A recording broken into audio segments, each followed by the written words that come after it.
All right, I think we're back.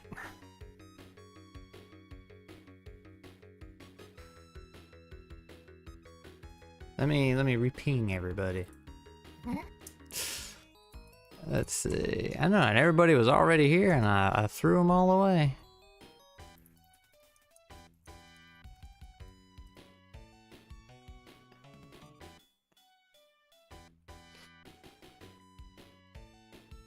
All right.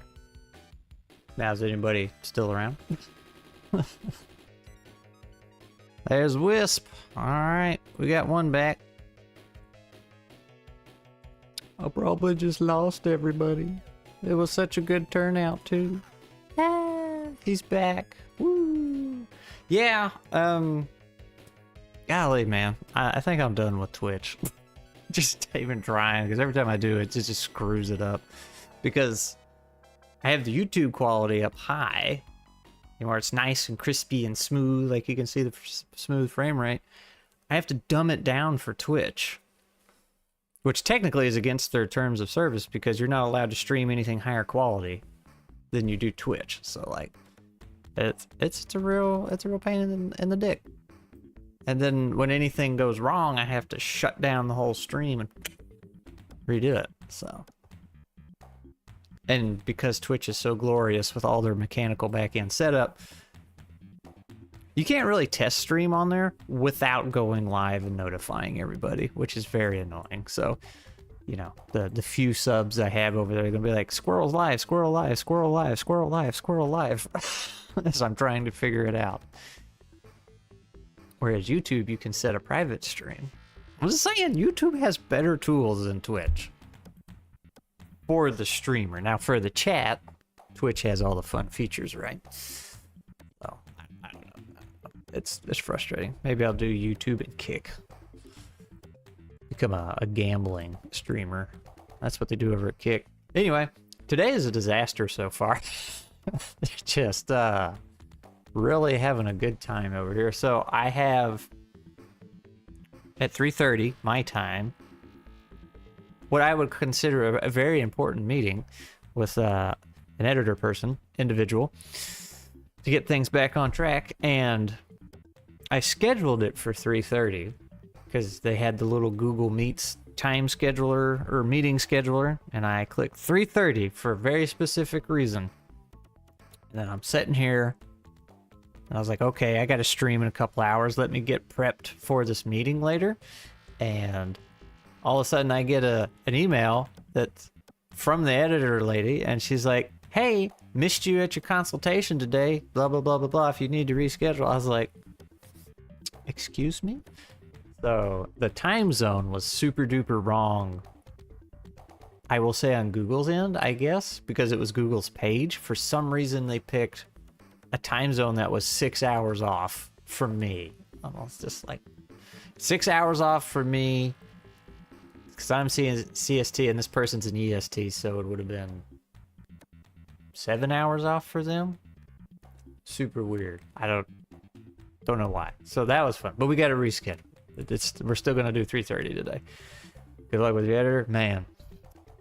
I need it. How is Scrat? Well, Scrat is very frazzled at the moment, trying to figure things out. And then to be really gross here, the little, not the big black cat that's mine, but the little scrawny noodly cat decided to squirt ass juice all over me right before the stream started, which that was wonderful. So having a time over here.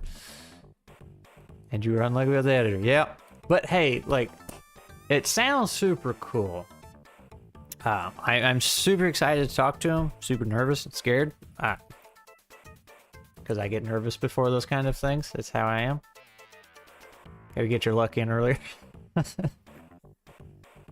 So it could be very good. It sounds super promising, and I talked with somebody who has worked with this person over the course of several books, so highly recommended. It sounds great. Which that person I am going to bring on for an interview, and maybe the editor too. I don't know.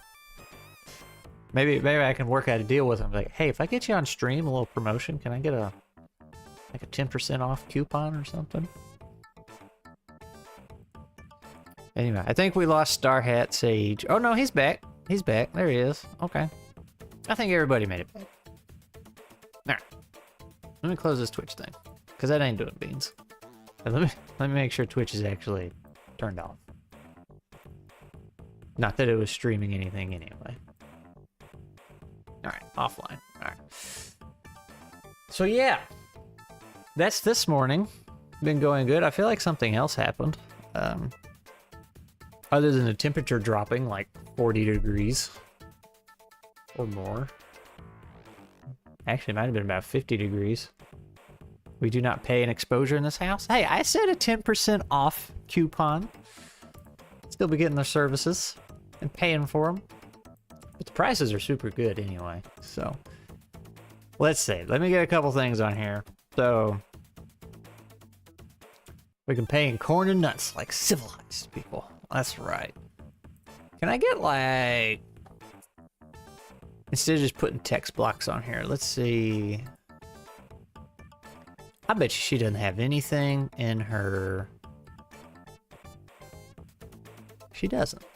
What is with you people not putting links in your Discord bio and making my life easier? Well, I don't even know what her website is. TR Nickel. TR Nickel. Rose. That should give me... There they are, right there. And I was kind of hoping for a better screenshot to take, but... Anyway. Dave, you're familiar with Rose. You had her on your channel. Let's see. Interviews.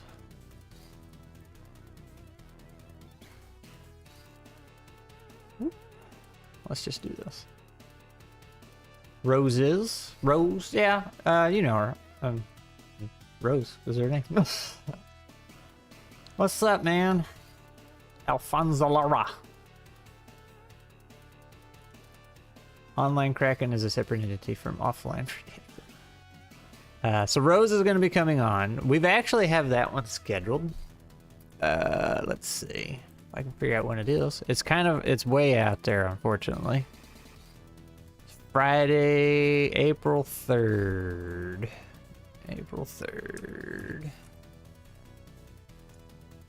Let's see. Oh, 3 April at 7:30 Central Standard. I think it was 7:30. Oh, it's at 7.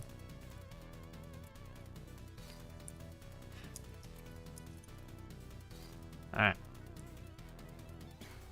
Boink. Author of the Lumeria books. Is that what they're called? I should know these things. Books. No. Yes. Legends of Lemuria. You're right. You're right. Spelled a little different. But yeah. She's apparently... I don't know if big's the right word. Involved. She's involved in the ttrpg game space community. Yeah, when I talking to her, because I talked to her, I called her up and was like, hey, I want to talk about this editing service you used. And then we got to talking about a bunch of other things. Because I had made the comment like, hey, if you want to come on stream and promote a little, do an interview, run a game, whatever, that's on the table too. So that's what we were talking about first. Yeah, that's how you spell it. Twice did. Or no, I'm wrong. It's... I'll just do this. That's how you spell it. We got to talk about other stuff, and she's like, yeah, I think it was just that evening or a couple days. She's like, I'm going to be on a stream with such and such, and rattled off 3 names, and I was like, I feel like I should know what those names are, who they are, but I don't, and she gave me a little bit of grief for that, but she was like, well, such and such, and I've already forgot his name, he made Forgotten Realms. I was like, oh, okay, so, you know, kind of some big name people there. So she gets around. She gets around pretty good. Conspiracy theories. She does get around a good bit. She's well involved, but her I don't want to say it's like me because she's doing infinitely better at this than I am, but it's kind of the same setup. She's full-time author, but does these other things she's involved in, which is the TTRPG space a lot of. Now, which I guess is something we'll get into on the interview. We'll figure out how she ended up in that boat. Y'all know how I ended up in that boat. It's all y'all's fault that I'm here. So maybe that happened to her too. But anyway, we're going to bring her on for an interview. We're going to talk about writing. We got to chatting. She's a real nice gal. We got to talking about writing and, you know, making time for it and everything. And her advice is pretty good. I'll save it for the interview though. Greenwood. What is Greenwood? I sent Scrat an image of the Italian ramen. Oh, did you? You did. All right, we got our regularly scheduled Blaze food pick. Has nothing to do with the interviews at hand. That looks like runny spaghetti. Actually, it looks like soup with spaghetti noodles. But I bet it's good. But I also bet it's a pain to eat, because like you need a fork for the spaghetti noodles, but it's soup, so you need a spoon. I have been chosen. I was, man. Like, I cast a wide net. It's like, all right, we're going to talk about storytelling for video games, movies, writing, all these things, all the different platforms that can tell stories. And I said, that means we're also going to be looking at mechanics of TTRPGs and video games because they can help tell a story. Like, that's a super fun conversation to have about video games, which is something I think frequently gets pretty overlooked. And then I think it was the Easy D6 review that I did that really brought in the TTRPG community. Got a lot of them. And then they were just like, no, you're one of us now. I can drink right out of the pot. Ramen spaghetti. That's all it is. It's just curly spaghetti noodles.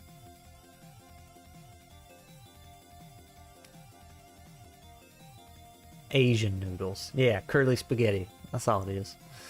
I'll say you've been an incredible inspiration for me in my game dev journey, so you were chosen. Well, thanks, man. I thought Peter was your inspiration. Don't look, I watch Peter's channel. I see how many of my members went over there and started being active instead of Squirrel Land. I'm watching you. I see y'all in the comments too of his videos.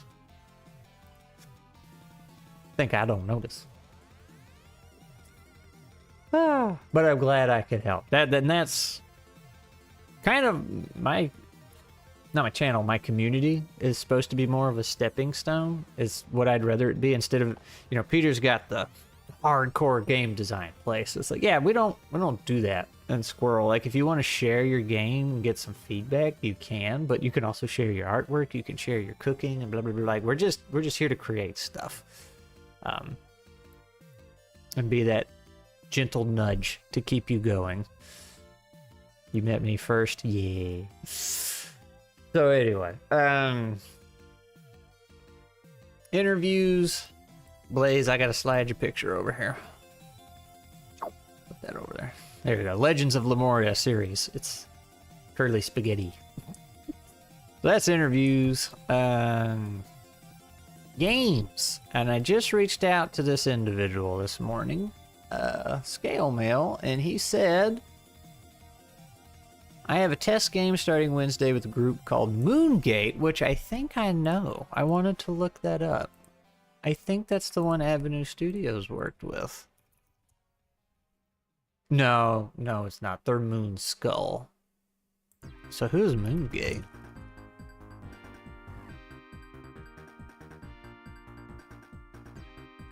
That must be a Twitch channel. I'm not seeing anything on YouTube. Okay. Well, it's not Moon Skull. That's who I thought it was. Scrat's a smaller creator, but seeing a project be born and develop slowly is better for new creators rather than seeing a decade-long project coming to fruition. Yeah, well, that's going to be Moss and Stone and Nuts. They're going to be pretty darn old before they get anywhere. Or rate I'm going. Especially for nudies. Yeah. And I want to kind of get more into the writing too, because I know, like, I did draw in a ttrpg crowd, but I drew in a writing ttrpg crowd, which is something and I talked about this on a stream a while back. It's like something I've kind of neglected, because I got lost in the sauce and I was just focusing on ttrpgs, and people were like, you know, when I finally made a writing video, they're like, hey, I missed this content. So it's like, okay, we gotta figure out how to do both. So on that note, there was this lady. I'm thinking about reaching out to her. Let's see. She had a video cropped up on my feed for some reason recently. I gotta go find it.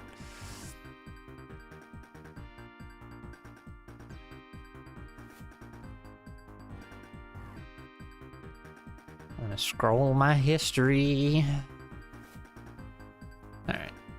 Maybe if I search. Right. There it is, right there. Written by Emily. She's also grown quite a bit since I last saw her. Still a very small channel, but her thing is written by Emily. I am documenting my journey as a young writer and hoping to inspire other writers along the way. So she's like, from what I'm picking up, nothing is published yet. Like, she's just barely an adult, right? Which I guess I gotta be careful how I say that. Just diving off into this writing journey head first. So I thought that might be kind of fun to bring her on for an interview if she wants to talk about it. Let's see, I'm looking through her stuff here. 1 year of being on AuthorTube. Oh, is that what we call it? I didn't know that. It's AuthorTube. I need you to know, generally your comments, blah, blah, blah, blah, blah, blah, blah, blah. All right. So that might be fun to bring her on and say, like, hey, you know, how's this going? New writer? Like, what kind of... Looks like she has a lot of support, which is super important, which is also a conversation I look forward to having with Rose when she gets on here. So, let's see. Let me copy this name. Actually, let's just do this. This will be a lot easier. Whoop. Whoop. That doesn't go under games. That goes under that. Let's see. Oh, it's Wes. Nuts ready to be deployed to the Middle East. Nuts now at the Lego Drinking Games. Let's see. Honestly, the dedicated game dev Discord scared me off. Drowned in activity scratched Dre as much. Yeah, see, and that's the thing. That's why I consider the Squirrel Land more like a stepping stone, because it's less intimidating and people are gonna probably lean towards giving you more positive feedback instead of really breaking your system down. You know, they'll give you the compliment sandwich, like, hey, I really like this. This might need some work, but this other thing was really cool. Just because that's the kind of community it is. And that can give you the motivation and inspiration to keep going and keep moving. And you're like, oh, people like this. I didn't think they would. Okay. And you start hammering and chiseling, and you'll reach a point where Squirrel Land can only offer you so much. And then you have to make the next big step into something more scary, like Peter's server or the TTRPG design server. And not that Peter's server is a scary place, but it is full of designers and a lot more people and a lot more activity, and they will break your game down and point out things. So, in a loving way, from what I've seen. Uh-oh, Golden Phoenix is getting boofered. Well, let me check. I think... Oh, no, there it is. Stream health. YouTube is not receiving. My goodness. What is going on?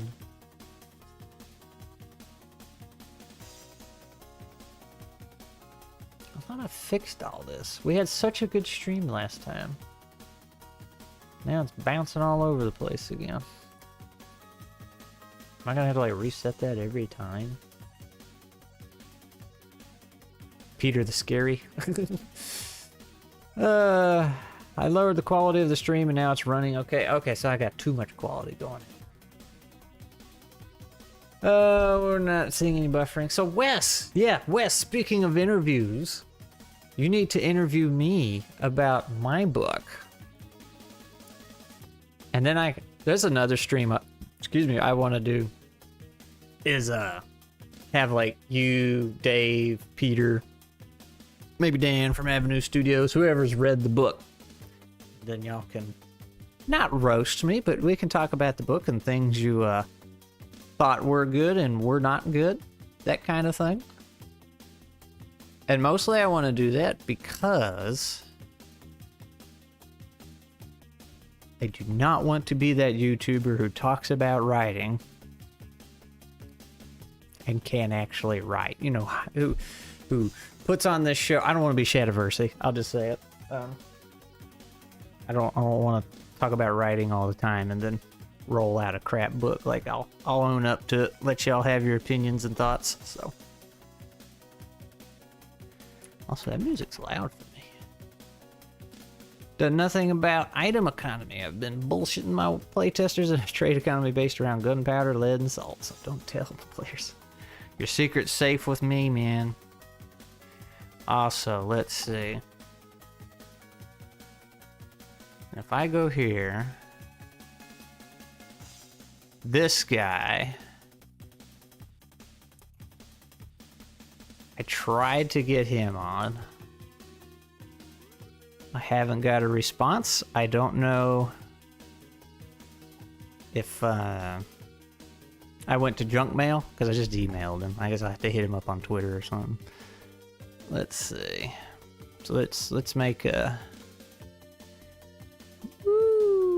big question mark. Oh my gosh. It's put there. But anyway, he's a voice actor in Australia and big Final Fantasy fan. And he's made some really good videos doing comparisons between OG Final Fantasy VII and the new whatever the remake of Final Fantasy was that changed everything. And just he approaches it from a very interesting storytelling standpoint, as well as his experience and the voiceover work and everything. And he even has some theater background, so it's been very interesting. And he's a hoot. I mean, he's a riot. All the voices he does and everything. So I thought it'd be super fun to bring him on and have a chat about that. As somebody, because I think he got into Final Fantasy at Final Fantasy VII, and despite us being, I think, the same age, but I started with Final Fantasy 1 and worked my way up, so I thought we could have some interesting conversation there. But I haven't heard anything back, so I don't know. Desperately need to finish Bastion. Yes, you do. Never go full Shadiversity. I agree. That's he has picked some weird hills to die on. Oh. I will spend 40 minutes complaining about the epilogue. You want to? Hey, look. I mean, we can if you want, but then I can tell you why I did that, and it'll just make you want to read the other books. So. There's a Griffin Spade. You should add wood, stone, precious metals, crops, gems, workable metals. Probably some other on-map resource things. Some of the older, what's the best weapons for fantasy? Yeah. That stuff was interesting. Like, that's how I found him. You're getting katanas and foxfire play testable. Nice. Yeah, those videos way back then were pretty decent. And then he had some just straight up historical ones, which now I question greatly, all things considered. Got to go get something. I'll try to be back soon. We'll see. Yeah, maybe. Mostly interacting with other regiment cults. So, anyway, I went off on a super tangent. What even got me on that tangent? Because I was reading the response from this guy. Moongate and then Moonskull, and then it just all died from there. So let's do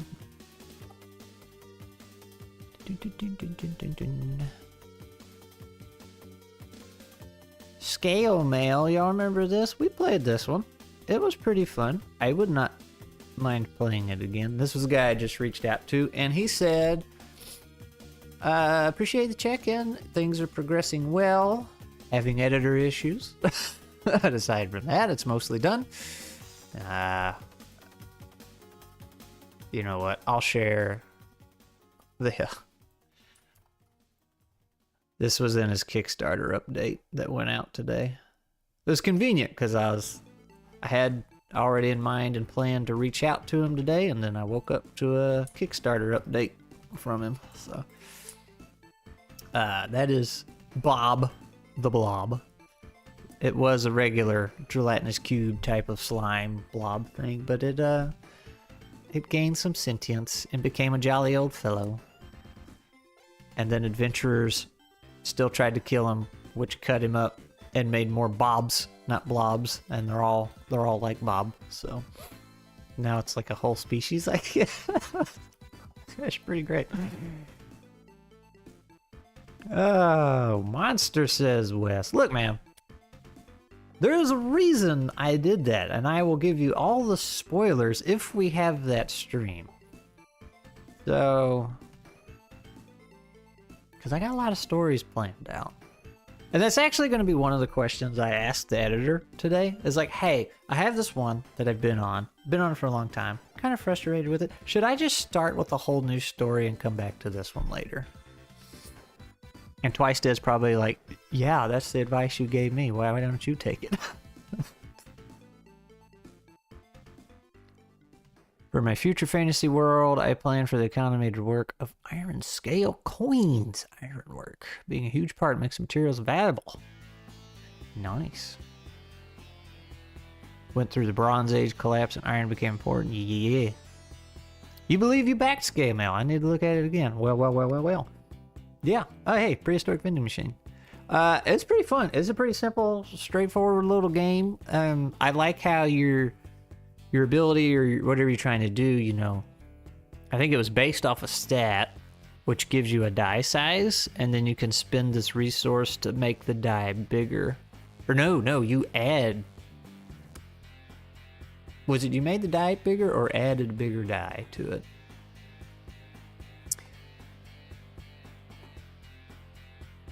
Right, as points went into a thing, the die size got bigger, but then you used your stats to add die to the roll, which was pretty neat.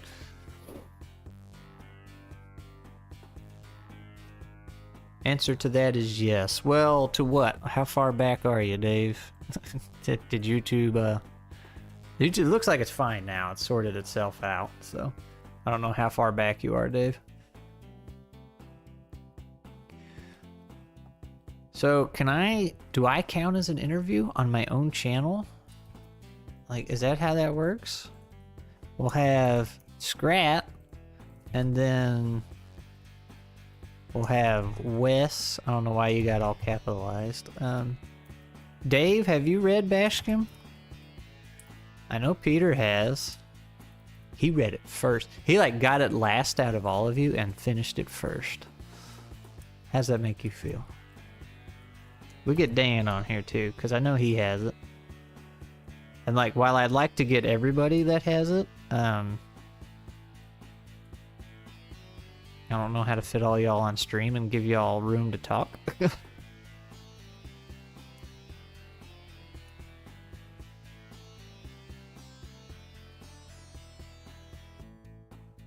about that? Scrat. The Bashkim interview. Whoa, excuse me. Bashkim interview. Something like that. You have not, but you own it. Well, time to finish it. It's hard to know when you've hit the stagnation point. Yeah.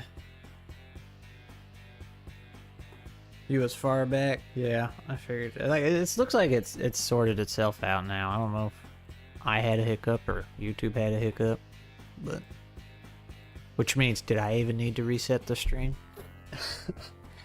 30 seconds behind. Ah. Well, I think I could have 4 people on a stream talking to. So you have me in the center, everybody in the corner trying to get me. Of course, How many do we have for Rogue Octopus? And that was on my older computer. It was the GM. It was me, Glee, Blaze, Sexania, Jacob. It was 6. 6 plus the GM, that's right.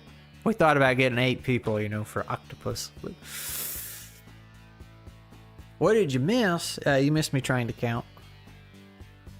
You've had 11 on? Like, how do you give people room to talk? Also, that means I'd have to find 11 people that read my book. That's a tall order. The epilogue. Fury chat. Boy, you really don't like that epilogue. But see, that means it was a good story. If you were that upset at what was lost. I'm just saying. I'm just saying.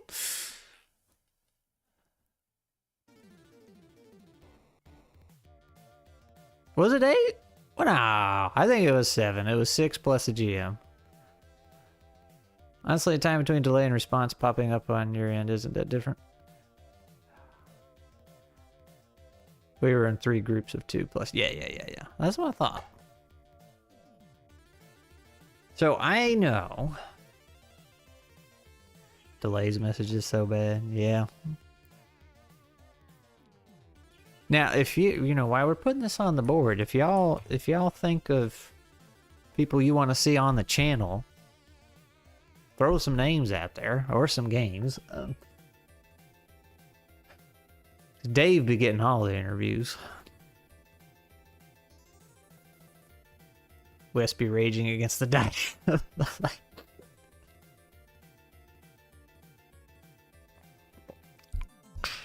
right. Now I know. So this is a funny part, right? When I made my EZD6 review a long time ago, and, you know, that was the first time I got some real traction on YouTube. At the time, I had only played D&D 5e and EZD6, and I think that was, I made that comment in the video, and then I was like, and I really like EZD6. I much prefer this style of approach. Well, the comments were filled with people saying, oh, well, if you like that, try this, try that, try that. So I made a bit, you know, I went through all the comments and was making me a big old list of games to try.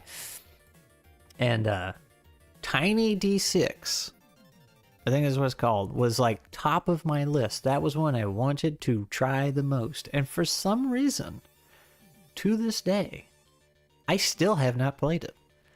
Played a ton of other games, but Tiny D6 never made it. So I don't know what's up with that. But that is a game I want to play. The problem is, this is a lot easier when somebody knows how to play the game and is willing to run the game. So I don't mess it up. Because, like, I had a TriCube stream where I picked up TriCube and tried to play it and just butchered the whole thing. Like, this one guy in chat, super nice guy, he was like, dude, did you do this? Did you do that? I think you got it. He was being nice. You know, he wasn't telling me how to run the game, but you know how easy TriCube Tales is. And I was just, we just screwed it all up. Oh, man. The story was fun, very good. You are still a monster. Yes. See, Wes, I like doing that, things like that. I'm a big fan of killing the main character. I didn't do that in this story, but it's that reminder of reality. It's like, oh yeah, we did all this epic hero questing stuff, and then boom, you take something away, and it's like, oh yeah, the real world sucks. Blaze says, I want to see more of this Jan Lukin fella. Well, he was just on the last stream. I don't know if I can interview you. Everybody knows you already. Would you think about an audiobook version of your story? Maybe a members video on YouTube? So, if Sagey Boy is still around, we started working on that. Actually, twice. Lord of Hamsters. He's an OG fan of the channel. And he's in the voice acting area. Kind of as like a side gig. And he was... We made big plans got everything laid out. We were going to bring in extra talent. We were going to have all, you know, different character or different people for different characters and everything. We were getting it all laid out. It was going to be super duper cool. And then he had a very unfortunate thing happen in life. There was a family member that passed away, and it just dominoed, and he had to drop like all his creative projects, and just big shift in life. I mean, he's doing very well now. Things are going well for him. Last I spoke with him, which is very good to know. But he had to step away from almost all of his creative projects, and he had a lot. So that got shelved then for a while, and then Sage from Star Hat, he's in a video I did. This is the Gen Con video. He has a little skit in there about the odor, and he was gonna do it. And I thought I'd be able to bring in a couple people, like for the female voices, but that ended up not panning out. So I was like, okay, you're just gonna have to do the whole thing, front to back. And he's like, okay. And then his life stuff started getting in the way, and we weren't really making any progress. And I was just like, let's just put it back on the shelf. Maybe later, you know. So there has been a couple attempts so far. Let me scroll back up. Who said that? Vending machine. So unless you just want to hear me reading it with the silliest of voices, because I did read it out loud for a group, and I was just being me through the whole thing. You know, one of the elves was French. One of the guards was Jamaican. I was just being silly. Put spoilers in that stream title. Yeah. One-shotters is my suggestion. That's your game. Tiny D6, like Tiny Dungeons and Tiny... Yes, Tiny Dungeons and... Is that what it's called? Is it not Tiny... I thought it was Tiny D6. Or is that like the system and there's a bunch of stuff for it? Let me go find it. ttrpg. And then isn't Tiny D10 something free? The Ecliptic Goat sent that to me recently. Also, why am I pinged in my server? Is it important? No, that's Builderby. Official material. Oh, okay, Tiny Dungeons. I'm sorry. Tiny Dungeon. I thought it was called Tiny D6.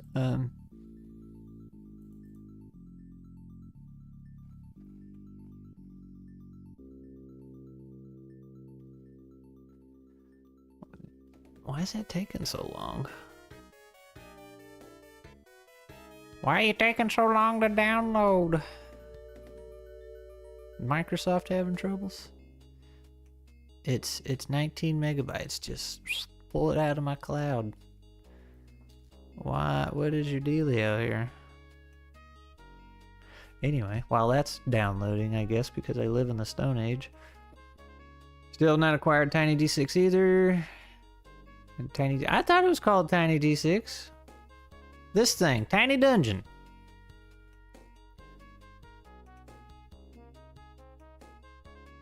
Is it? I thought it was called Tiny D6. Or is Tiny Dungeon part of Tiny D6?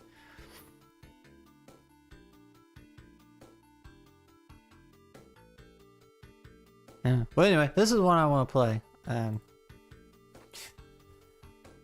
Let's see.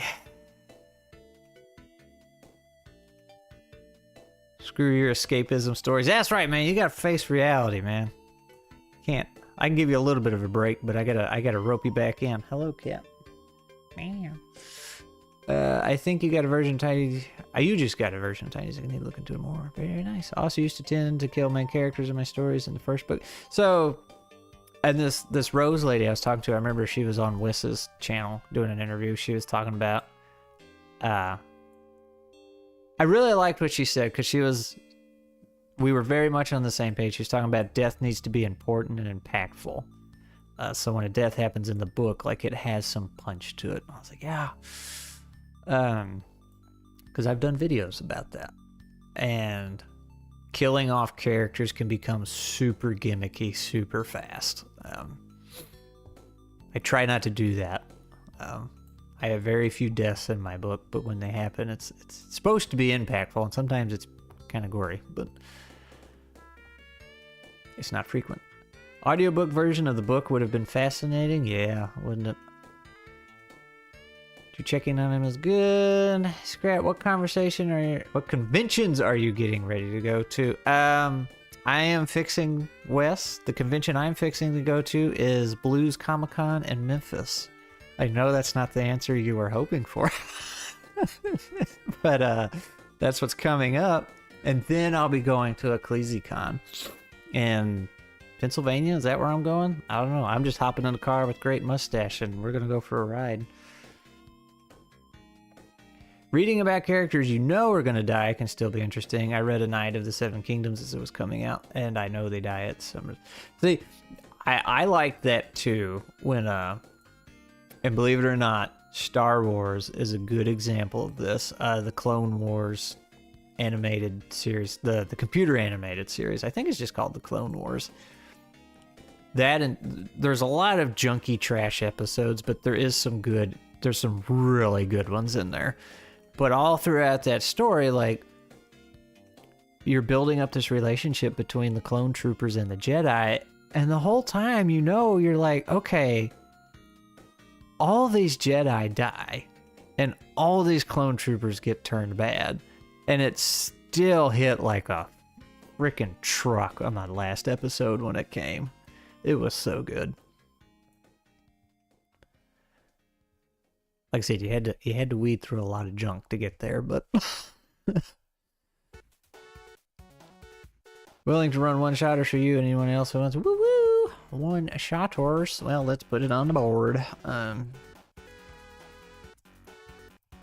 I remember reading that one a while back. It looked pretty cool. Do people at interview have to be writers, ttrpg people, or would you also be an artist? Heck yeah, man. It's well, Sebi Webb's over here. Like I said, he's a voice actor, so he's not a writer or a ttrpg guy. So I could do an artist. As a matter of fact, I had thought about... Who was it I was thinking about coming on? They were an artist. I forgot. There was somebody I had in mind. Dave's artist would probably be fun. People, as it was coming out when they finally got translated on the live and on you. Hey, it's Shade Wing. Old Kelvin, hadn't seen you in a while. How is it going? Speaking of artists, you taking a look at older light systems like PDQ? I don't know that one. What is PDQ? Tiny D6 is the system. Okay. Gallant Knight Games. What is that? Gallant Knight Games. Game like a hero. A role-playing game publishing company dedicated to heroic fun and well, how did that come into the conversation? Did I miss? Oh, they made Tiny D6. Gotcha. Okay.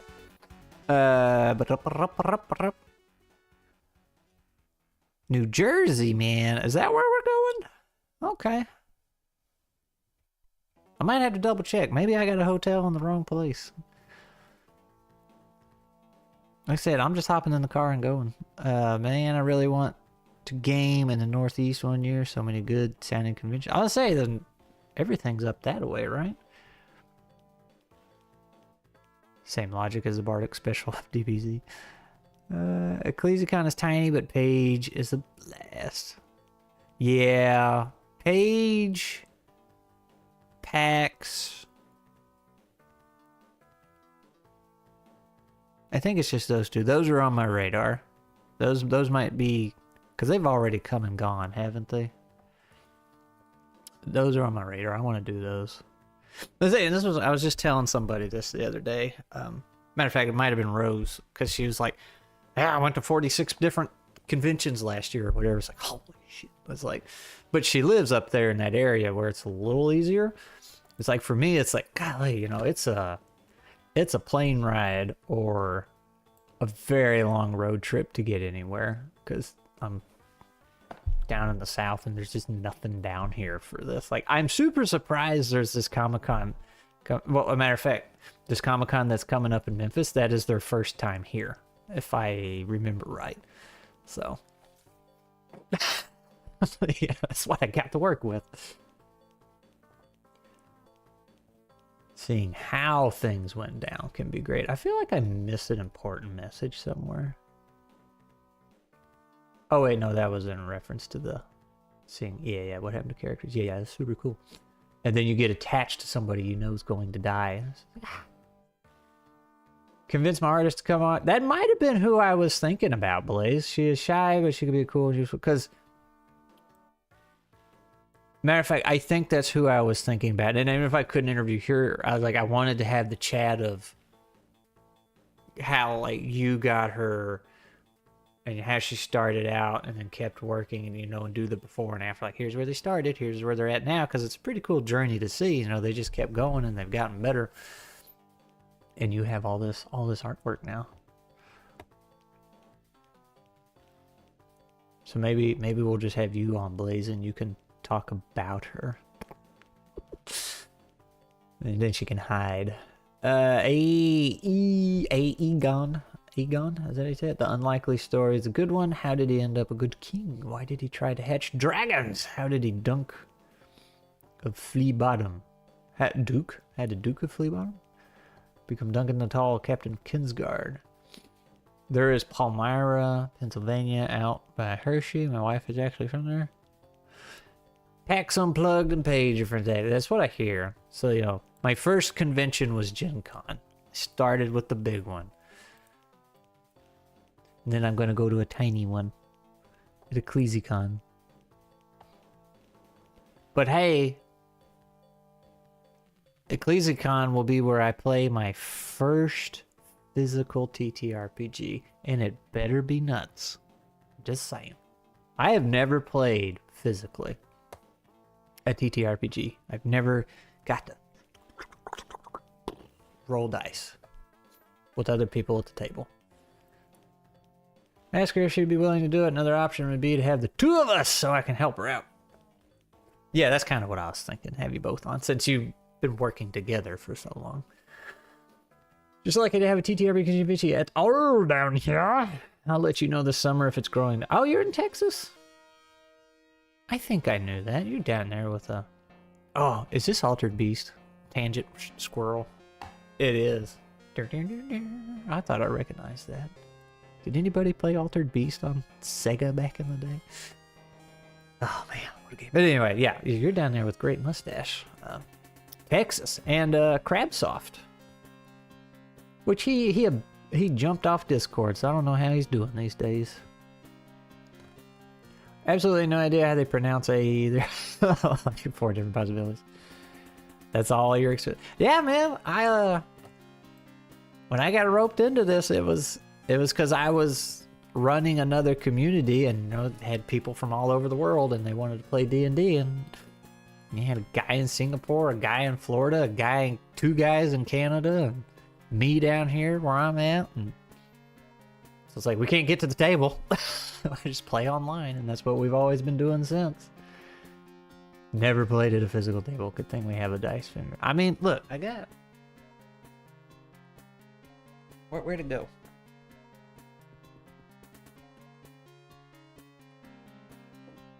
I got a big old tube of dice, and I bought it knowing I would never need it. I just got it as a joke. And then I thought it would be super cool.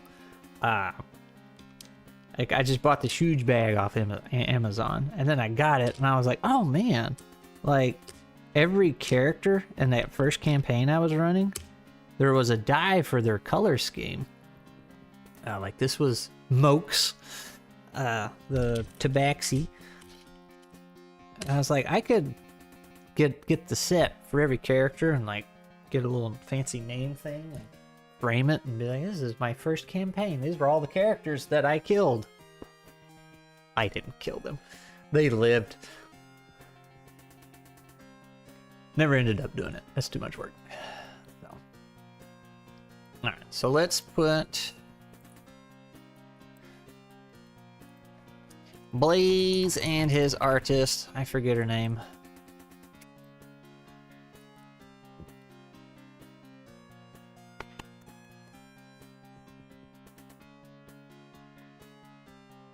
So this is not Tiny D6.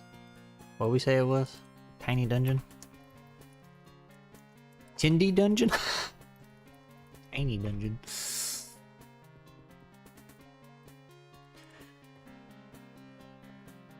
Moonlight Kingdom. Okay. Heck of a name. So let me scroll through. A dice... Why is it a dice bag of shame? It's like $20 for 15 sets of dice. Versus you go to convention, they want like $80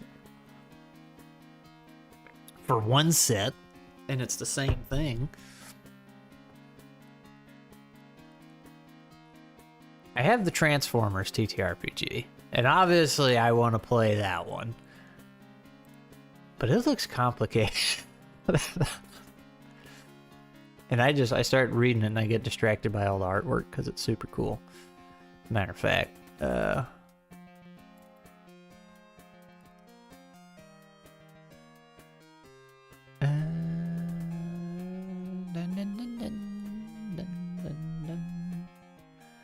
is this gonna take 3 days to download for some reason?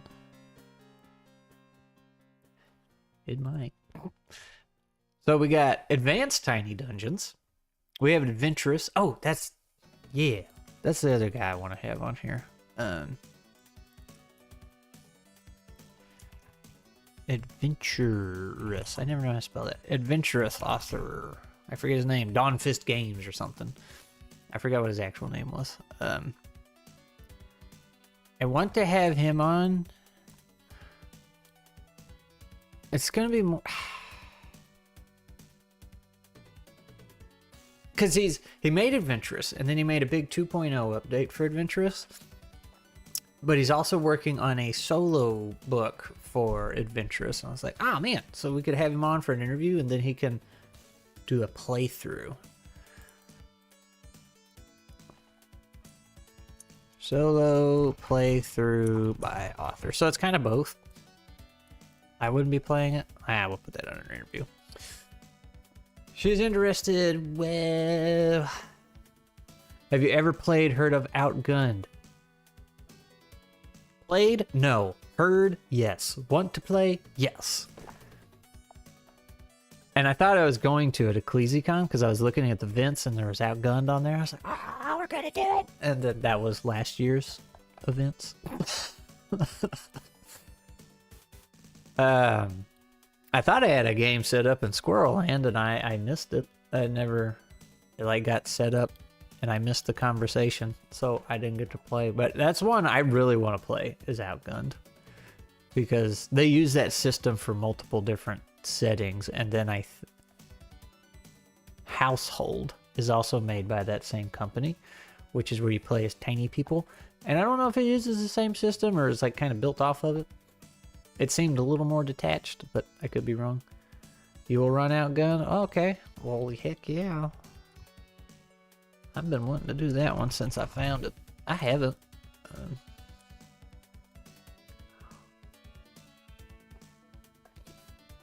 Having various D6s and one D12. How you gonna play nuts? You need all the D12s for that one. Dice bag of shame for people who forget their dice. Oh. For other folks, it's just the contact. Do you want to play action movie, superhero, adventure? Let's do action movie.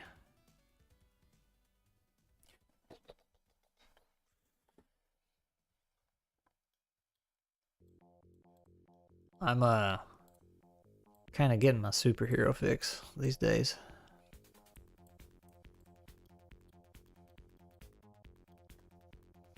Speaking of, Dave's working on a campaign for Masked Paws.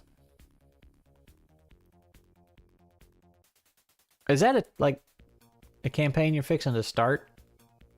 I think that's what you said. It's not a campaign you're going to publish with it, is it? It's just for testing.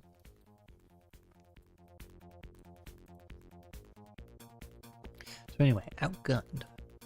This thing is still... Why is... Microsoft must be hosed up, because I use OneDrive. That's where all my TTRPG books are, and I'm trying to download the Transformers one, and it's like... It's just slow as balls, man. I wonder how well Inception would work in Outgunned. Coming to your channel, April 11th. How do you forget your dice to it? It's like forgetting measuring tape for a Warhammer tournament. I have Apocalypse Frame, which... That's the easier mech one. What's the one mech game that's like super intense? Can't think of the name. Karen. I got Conan 2D20. I unfortunately have Daggerheart. Dim Day Red. That's a fun one. Dolmenwood. Played that one. Doom Song. What is Doom Song? Oh, that came in a bundle recently. Easy D6. Grok. Grok, I think Dai Hachi Hachi from the channel recommended that one a long time ago. Need to play it. People forget them for regular games. People just forget to show up for regular games. I will set up a triple chat. Either you, Moonlight Kingdom, and Discord. Yeah. With you and Moonlight Kingdom. That's fine. Go ahead. I will do so after your stream tonight. You can go ahead and set it up. I'll only look a little bit. Something with the greater internet is struggling. Adobe and Google apps are also having a time. Interesting. Lancer. That's it. That's the one. That's the complicated one, right? Let's check the speeds here. Okay, so we're fine. Our speeds are fine. So I guess all the cloud services, you know, like AWP or whatever, or Cloudflare, is it tanking out again? Sword of Cepheus might be fun to check out. I don't know that one. Sword of Cepheus. 2E. That's what it auto-corrected to, the second edition. I don't know if that's right or not. Sword of Cepheus, the sword and sorcery RPG that made me read. Is this a failed novelist's TTRPG? Is that what I'm getting into?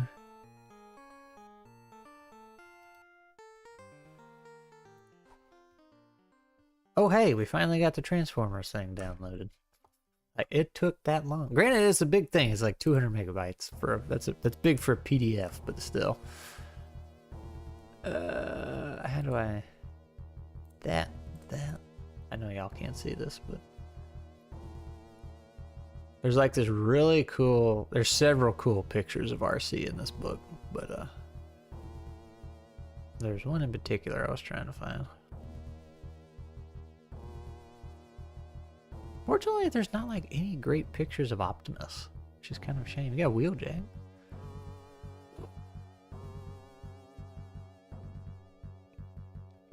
The mean looking jams.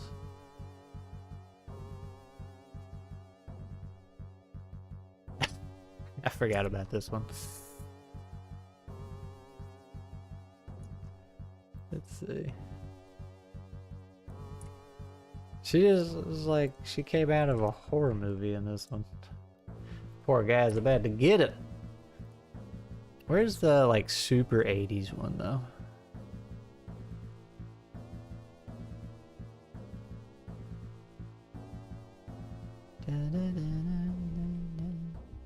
Oh, there's Optimus riding a motorcycle of some kind. I mean, that's pretty cool. Here it is. I think I've shared this one in the Discord before. It's like, you didn't get this side of RC in the show.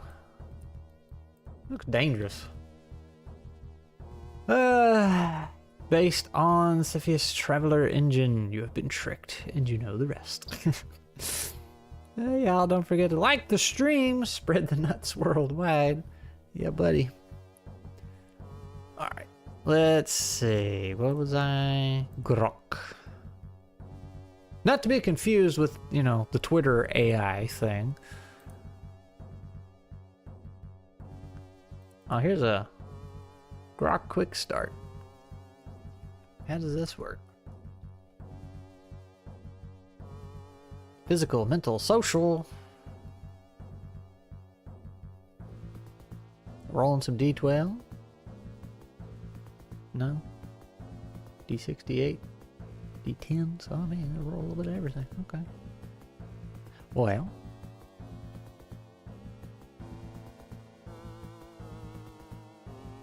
What else we got?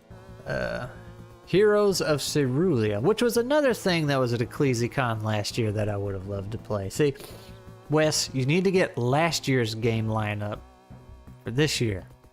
There's all the games I knew. There's all the ones this year I don't know. If you don't know, Heroes of Cerulean is free. This one's gonna... It's more than a megabyte. It's gonna take forever to download again. Oh, no it didn't. It's free. It's on itch, not Twitch. It's on itch.io. And it's just, it's Zelda tabletop. It's pretty good. It looks super fun. It's very simple. I think you just roll D4s the whole time.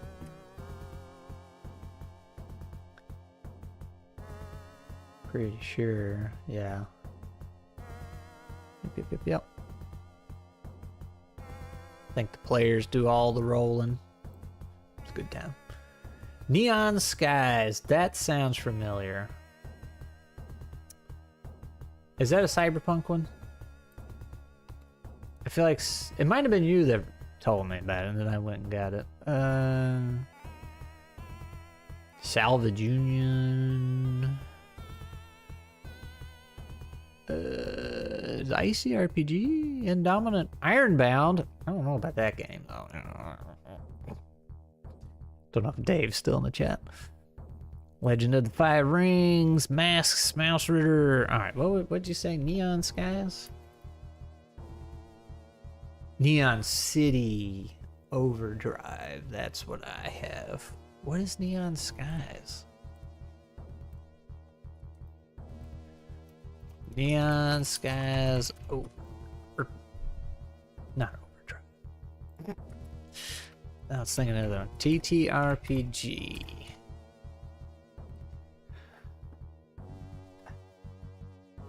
Do I not have this one?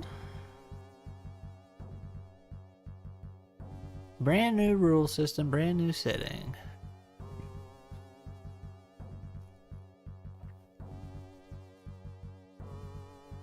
Oh, is this gonna like... That's just the backer kit.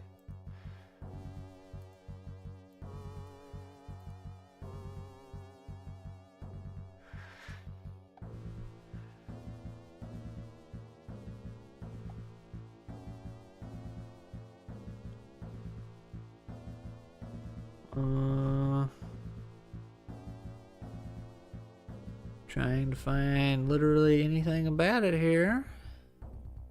About how the game actually works. I haven't played a game that was specifically designed for Cyberpunk. I've played in Cyberpunk settings, but... Alright, this is all lore. Nothing about how the game actually plays. Well, there's a character sheet. Doesn't look too bad.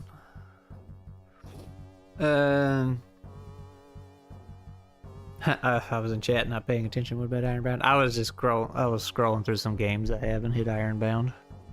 I was just poking at you. Gotta run. See, Wes. Good things about Cloud Empress. That sounds familiar. Cloud Empress. It's not what I thought it was. Yeah, I don't know that one. Love how simple the character sheet is. Wait, is it not out? I thought it was already in it. Well, the page I got to was the Kickstarter page. The Kickstarter was done, so. The best game ever. There's a bootstrap edition for free. Seen several TTRPGs that take inspiration from Zelda. Well, I mean, it's a good inspiration. But see, now we're gonna go on a tangent here. Now, when you say you're a Zelda fan, or you like Zelda, or you got some Zelda inspiration, you have to define pre-Breath of the Wild or post-Breath of the Wild, because those are two very different games, and they play completely different. You know, Zelda, original Zeldas, kind of a semi-defined path. Go to dungeon, get item, use item in the dungeon, then that unlocks another place in the open world, or the big world map, you know, rinse and repeat. You get all this gear, and then you can do different things. Breath of the Wild, you get everything in the first few minutes. Then you're just go do whatever you want after that, you know. Both fun. Matter of fact, I have a really old video about that, which I wouldn't mind redoing. But now, because of that, we have a very split Zelda fan base. Which is kind of what happened to the Final Fantasy fan base, because the tone changed so much, like, post Final Fantasy X. So, it just totally different games. It's like, just pick a new title, man, and make a new IP. Minish Cap looks and stuff. Yeah, I never played Minish Cap, but I heard really good things about it. We'll go with everything from both pre-breath and post-breath. I will say the world in Breath of the Wild was very cool. Very fun. Running around. Getting in all the little nooks and crannies.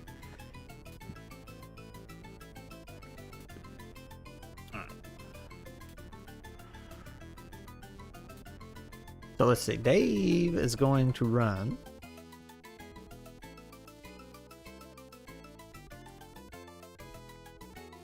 He will run outgunned.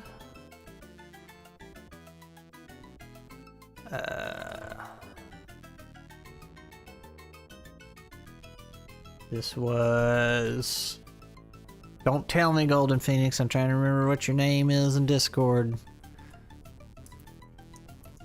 Without looking. I think that's it. You need to finish Breath... Yeah, I'm right at the end of Breath of the Wild. I was like, well, I want to go run around the map and do everything. Oh, that sounds like work. I did get really frustrated in that game because of the item durability. So nonsense. So nonsensical. Everything else was really good. The timeline got so messed up. But yeah, that's the other thing too. There was a few very solid theories on the timeline of Zelda that really made sense, and then Breath of the Wild kind of messed it all up. Time for dessert! Chocolate cream and peanut butter on toasted bread. Peanut butter on toasted bread? What kind of bread? Is that Castlevania? That sounds like Castlevania, doesn't it? It is Aladdin. Of all things. It is Aladdin. I wonder if Disney's gonna get me. Made myself finish Breath of the Wild before I started Tears of the Kingdom. Well, I don't have Tears of the Kingdom, so I don't have that pressure. Protein bread. Oh man.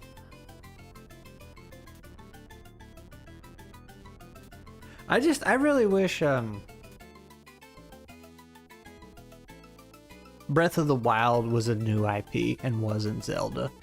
I wish they would have leaned more into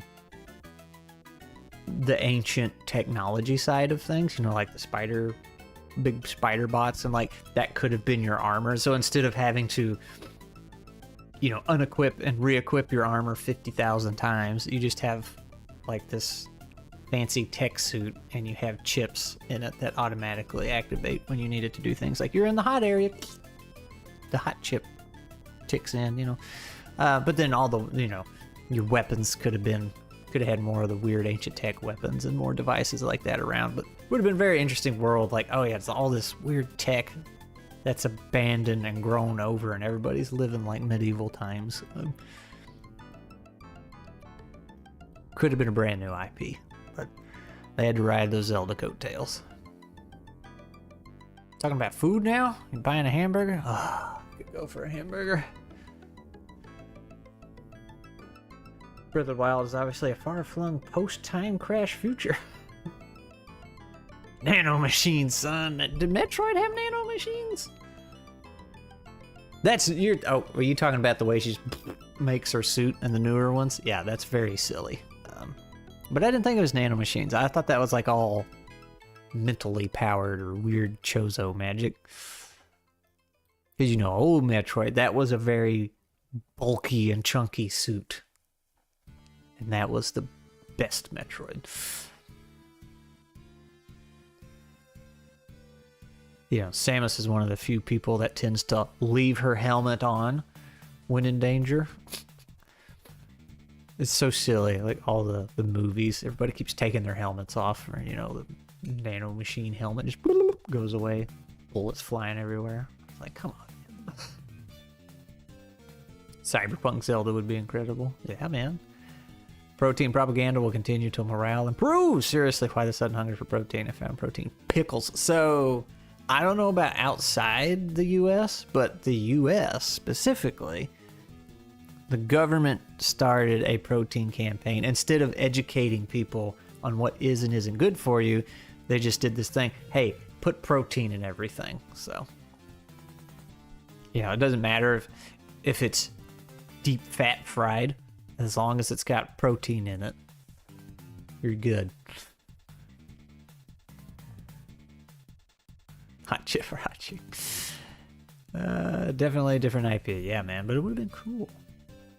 They designed it so you're not in a menu half the time would be better, but I can say, yeah, that's what I don't get, especially like, I mean, Breath of the Wild's super bad about the menu, but crafting survival games, it's warehouse simulator. Like, you're always in the menu and just moving items from one box to another. I'm like, I don't see the appeal in that. I do not want to have to open my menu. Unless I'm playing a strategy game, then it's different. Then everything's a menu, but it's wild to me. Blaze has played Grounded. Grounded did it right. You could just walk into your base, push a button, there goes all your items into the proper storage spaces. Even starting Super Metroid, you could hot swap them, and Chozo Magic's obviously nano machines. Hot swap what? What are we talking about in Super Metroid? I'm trying to think. You could switch between... You talking about your missiles and stuff? Yeah.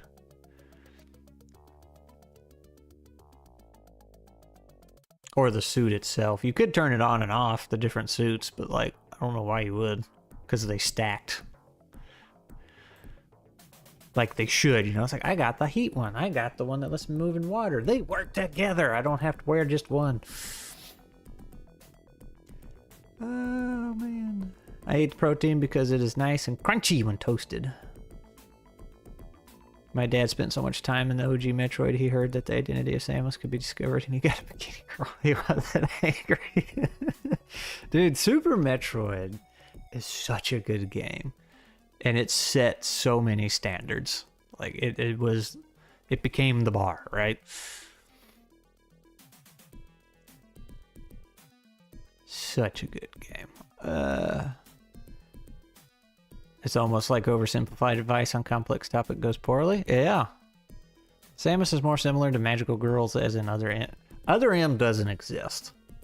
Her power suit started fading out of existence. She started, yeah.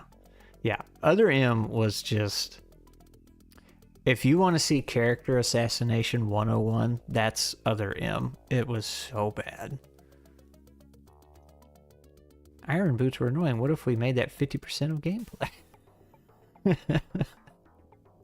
Yeah, man. Grounded was super good. Like, to me, Grounded is how crafting survival games should be. It's like, yep, you can make a base, you can do all this crafting stuff, but it gave you so many quality of life features. You didn't spend your time in the menus. And the most important part was it actually had a plot going that you could follow and progress, and not just, here's a map. Oh, there's some random notes scattered about that maybe give you some lore. Go have fun. So silly. So the U.S. government tried to got milk, but with pretty much. That's what they're currently doing. From what my understanding is, anyway. If somebody knows different, chime in. Waiting on second Grounded to finish. Same. Hey, Swords and Stones. What's up, man? Never played Super Metroid, but I loved it. The Prime trilogy was very good, too. It got a little offbeat in 2 or 3, I think, but Metroid Prime 1 was fantastic. And they were all super fun to play, but I highly recommend playing Super Metroid. I mean, obviously, you're not going to get the same experience as the rest of the world did when it came out, because if I'm not mistaken, Super Metroid was the first Nintendo game to like show dead bodies on the screen, like dead human bodies on the screen. I think. Not the first game on Nintendo, but made by Nintendo. And not only was it either the first or one of the earlier ones of that, that's like the first second of turning the game on. You're introduced to that. Because it just shows the lab with the dead scientists, and it's just so creepy. Like, it was a huge tone shift back then from what Nintendo normally did. It is so spooky. And it's always my go-to example of how to do spooky games right. Because you have a very impressive arsenal in that game. Like, you have, you know, your super suit, your super space suit, your arm cannon that has unlimited ammo.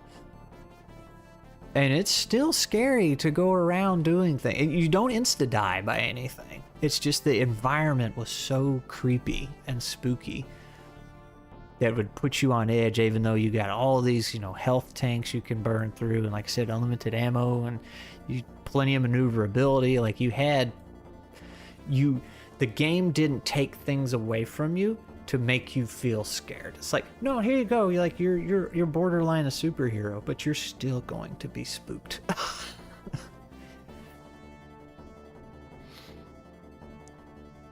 Super Metroid, you can swap between armor and gun upgrades. Gun ones are obvious since they work different, but gravity off was useful in a spot or two to be floaty. Yep.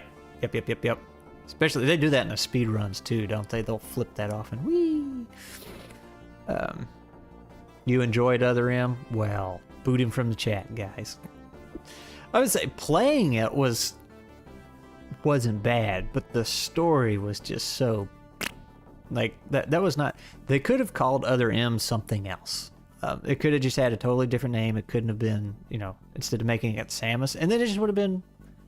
I feel like it would have been received okay. It just would have been another Team Ninja game. Should play Abiotic Factory with me. It has all the things. Yeah. I don't want to play that game. Maybe. I don't know. I wasn't too impressed with it. Burn the Golden Phoenix. Heretics. Who doesn't get enough proteins? Fruit and veggies we don't eat enough of. Well, that's what I was saying. They just, like, instead of proper food education. Anyone tried the new Marathon? I left it because it makes my migraines worse. I don't know that one. And fiber. Metroid Prime is creepy. I was 12 years old. It absolutely terrified me. Oh, how old was I? I think I was like 15 or 16. But that's how Super Metroid was. Like, you're just alone on this weird world. And that's because it was It was very heavily inspired by, not based off. It was inspired by Alien, which is all about being alone on that spaceship, you know, with this threat.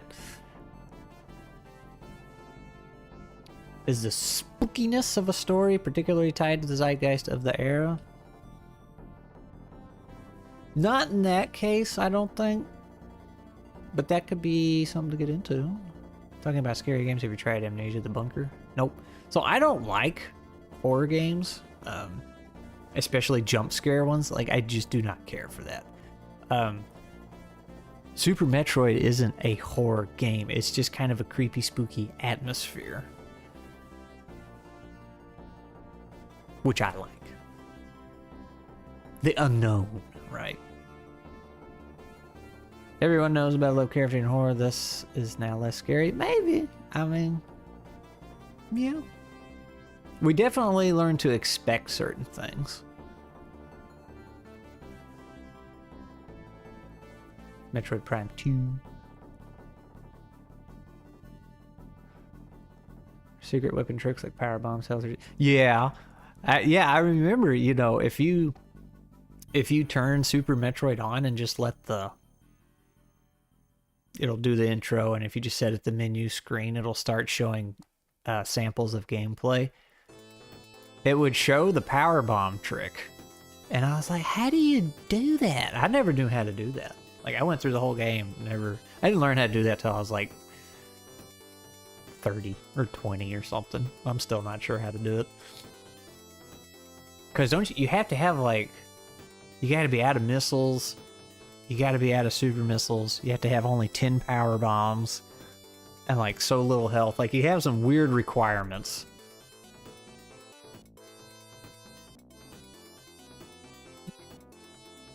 Everyone trying Lovecraftian horror needs less tentacles and more dread.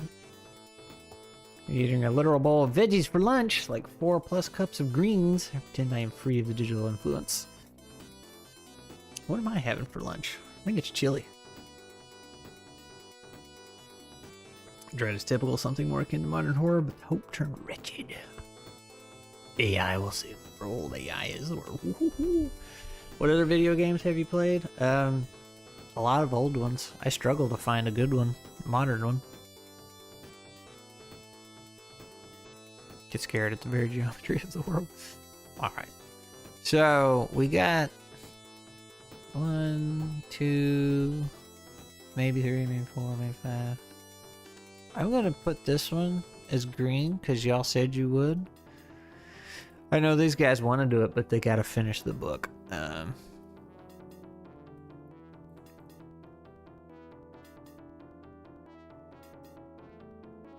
So I need to reach out. So that's a few interviews.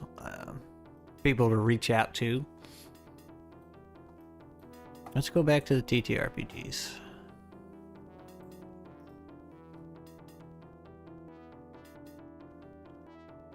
Legend of the Five Rings. I don't know why I have that. Masks, Mouse Ritter. Mechs and Monsters Evolved. There's Outgunned. Pirate Borg. I played Pirate Borg. It's pretty fun. Old Salty Nick ran it. It was a fun game. Pulp Arcana. I don't know anything about that one. Punk is Dead. Rogue Octopus Escapes. We played that one. Saga the Game Mythic ED. What's the character sheet look like? Oh my goodness. That's too complicated. Oh my goodness. On spells. I remember this. I forgot how I ended up with it. If it's what I'm thinking of, the rules were insane. So we're not doing that one. Sagas. What is Sagas doing these days? I've talked about him on the stream before. Like, this was the guy that kept challenging people to find a setting that his game couldn't handle.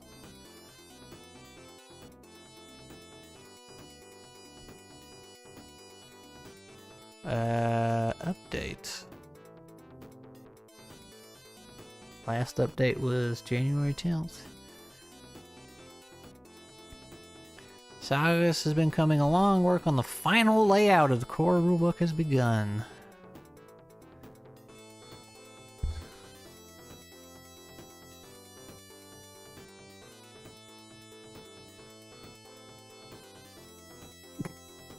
I can never thank you enough for your patience. Saga's truly steamrolled much faster than I thought it would towards the end of 2023. It has been a game of catch-up and learning new skills to get here, but the end, blah, blah, blah, blah, blah. Still no release date.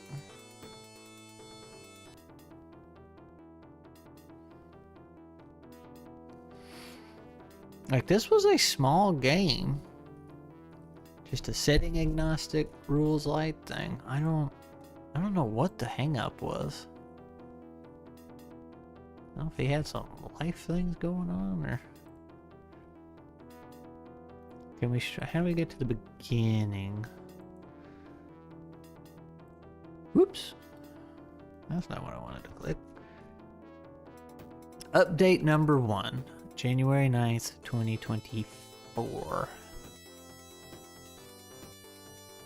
14 hours post-launch, we've already hit 22% funded, so... Well, we're in 2026, right? So it looks like it ended February 8th, 2024. So he's had 2 years. Something had to have happened. That's a long time. Says the guy who's taken like 3 years to write his next book. Anyway.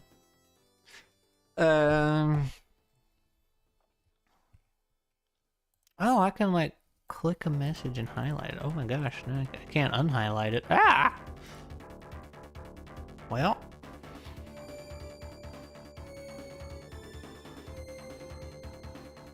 That's a lot of boxes. Box simulator. Horror is personal experience. That's true. I'm scared of drowning and being blind. I can handle spiders, needles, snakes, and mice. My family is playful. Yeah, so Subnautica for me is like the horriest. That sounds wrong. It is a horror game for me because I don't like being underwater. I don't like things in the water.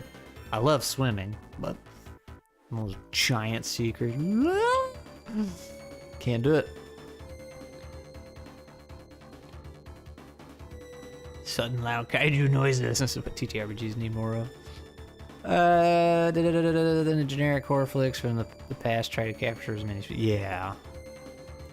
Yeah. The Golden Phoenix fears nothing. I had a player once play a character that summons a kaiju. I think I saw part of that one. Wasn't that on a stream? Subnautica's awesome game, one of all. Man, Glacier loved it, but you know, that's probably not surprising, you know? Kraken, water game. Duh.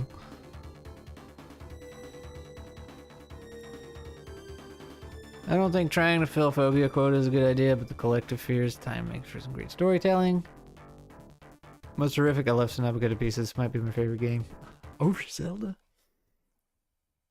I played some of it, and I really liked where the story was going. I just did not care for the gameplay. Like, I really... And that's what I was saying earlier about Metroid. So Metroid still has that creepy atmosphere.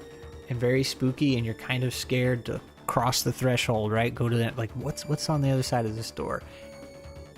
But you have a fully equipped arsenal to deal with it. Whereas in Subnautica, they take everything away from you. You have no guns, you have no swords, no nothing. You get like a little shanking knife, barely. So you just can't defend yourself, and I really don't like that from a gameplay perspective.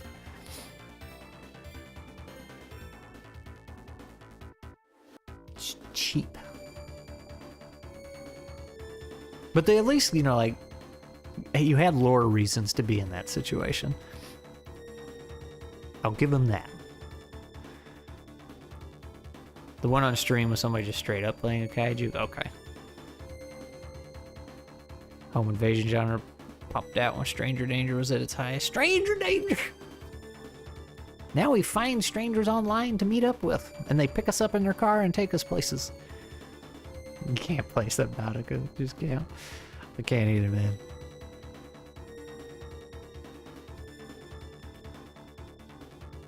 You can avenge kill someone. I've killed Leviathans the night before in hardcore. It's kind of forced. I want my arm cannon. Oh, anyway, Salvage Union. Twice dead. Is Salvage Union the one?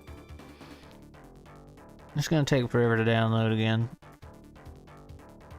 There, I at least got that. Is the one. Okay, the one I was thinking of. Salvage Union's got some super cool looking artwork. I have no idea how the game actually plays, but it sure gets the tone and vibe across and makes me want to play.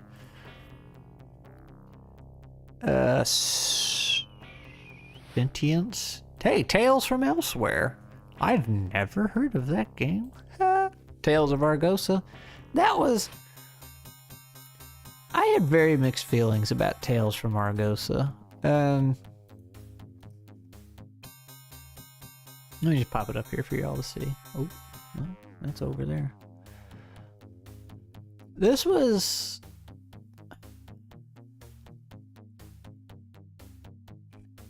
It had a bunch of artists, which was super cool. So like every page, just ignore my incessant highlighting. Like almost every page had artwork on it. It's like, that's super cool. Like I enjoyed flipping through it. But reading the rules, and I played it, reading the rules, like the game could not, it was having an identity crisis. It could not figure out if it wanted to be a crunchy system or a rules light hand wavy narrative system. Because there's, oh man, I remember looking it up too. Let's see, where is it?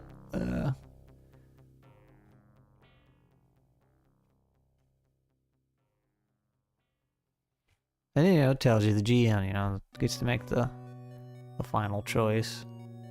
There was this phrase it used constantly. It's like it would give you a rule and then say, or at the GM's discretion.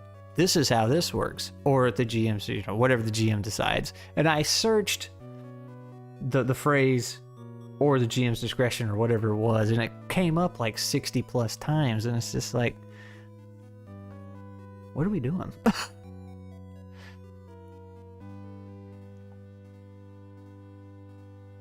But it seemed cool. And the guy who ran it for us was the individual that made the Foundry module for it, which was super impressive. And he ran a really cool game too. But like, I do feel like the game could not figure itself out. Tales of Argosa is a neat solo system. Oh, I haven't tried that. It wouldn't run a campaign on it though. We just did a one-shot, naturally. Kaiju Battler. It would be neat. You have torpedoes and poison. Just gotta think outside the life pot. See, I didn't get that far. I didn't know you had torpedoes and poison. Almost 3? No, it is 1:40 for me. I got a while before my meeting at 3:30. But yeah, don't let me miss it. I think there's a Kickstarter currently going for a Kaiju ttrpg. Oh, Salvage Union mecha game in an almost utopian future. You play in that almost. If I can imagine all the classes, races would be super sick. I remember Far Sky being a game you can play on Steam, but you can't buy it now. What? You could also just use the Shonikan World Shapers for playing Kaijus. There is even a suggestion on how to handle distances if you're playing sides. Little self-promotion. It's fine. I'm just picking on you. Matter of fact, we'll... Da-da-da-da. World Shapers. Woo. Free. Go play. Let's see. What am I looking for? Resources. Character sheets. I only have a few. I have me, Scrat the Squirrel. Mountain Strength. Wings of Eagle. Oh, these were pre-made characters from an adventure I think we were working on. That's what all these are. Except Freecaster. I got to play as the Freecaster. You know what you need to do, Blaze? Since we're promoting. You need to hire Glee to give you a visual overhaul for your website.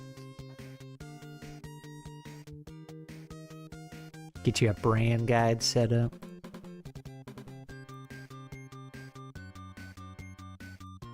Yeah. Tell her you will pay her in pizza for me.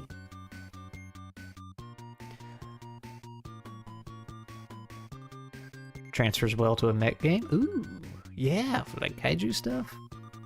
Cornbread wizard. She's pretty expensive. She's pretty expensive.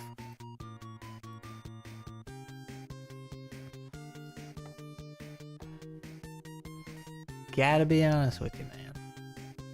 But she knows what she's doing. I will also give her that. Tartarus Gate. What is that? Yeah, I think you can order. What is Tartarus Gate? I've bought so many bundles, like I haven't bought a bundle in a long time. But it's how I ended up with a lot.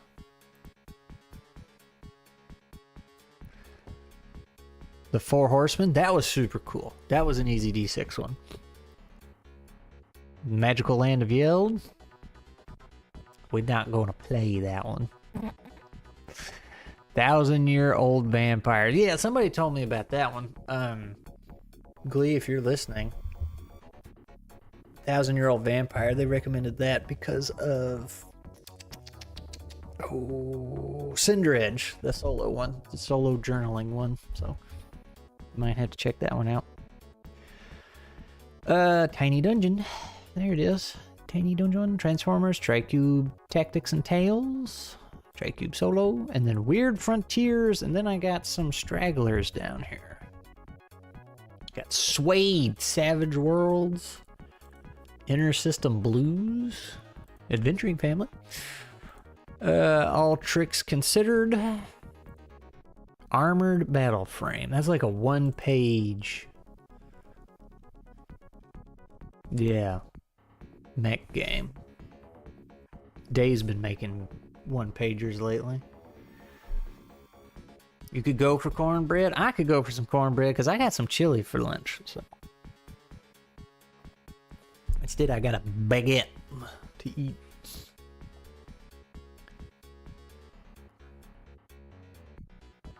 I'm already paying for artists full time for a couple of months. I can't afford to casually drop 1,000 on something like visual consultation. Oh, it's going to be more than that. The curse of PDF bundles is they get buried. Yeah. Where do you get that? I think this one's free, which is why I pulled it up. What did I say it was called? Armored Battle Frame. Armored Battle Frame. ttrpg. Or was it a limited time thing? Oh, no, there's community copies.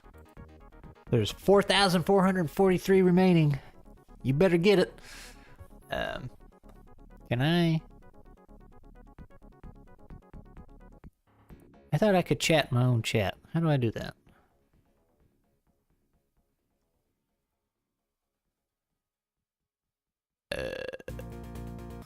Oops. I'm pressing buttons. That's a filter, filter, filter.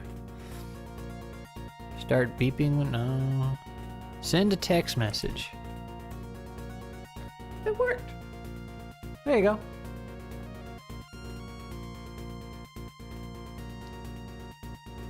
Wait a minute.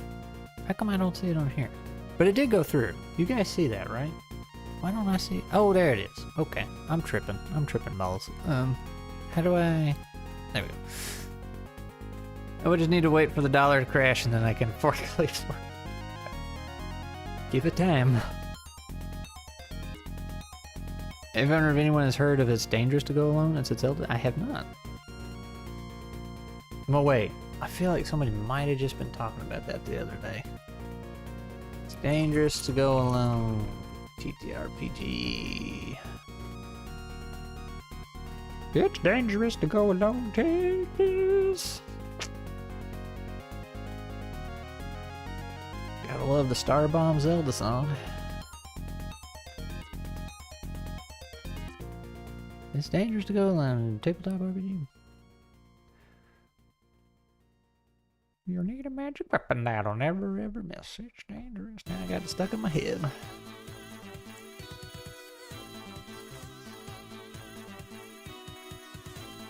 So how did they get away with that? They're selling a Zelda TTRPG. You know Nintendo isn't like on board with this.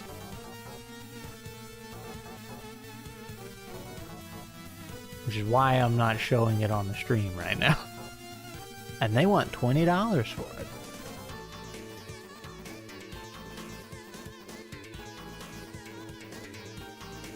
That's a risky game they're playing. Anyway, what else do we have in the stragglers? Block, dodge, and parry. Break. Break. Break. Blah, blah, blah. Break has such a well done layout. It's donation, not sales. Well, sure didn't look like it. Even then, it's a risky game. Oh, name a fair price. Well, why does it say $20 over here, though? Like that the recommended amount? Interesting. Filed off serial number? No, it's straight up Zelda. Like this, it says a... Oh, well. I mean, there's a Triforce on there. It's the Zelda font. Okay, I guess it's not technically Zelda. But, there's certainly no mistaking.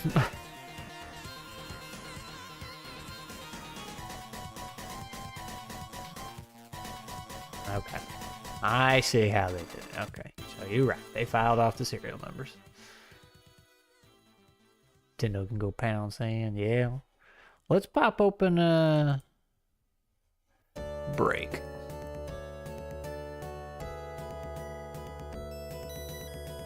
And give it a minute. How do I... There's Break. Like, I don't know what it is about this thing. And it's a huge book too, right? It's like 474 pages. It's huge. But it's so easy to just thumb through, find what you need. It's very visually appealing. Know what I'm saying? Craig ran this. We did like a mini campaign, extended one shot. It was like 3 or 4 sessions. It was pretty cool. I don't understand it. Like, I was still very new to TTRPGs. But anyway, can't be showing too much of that.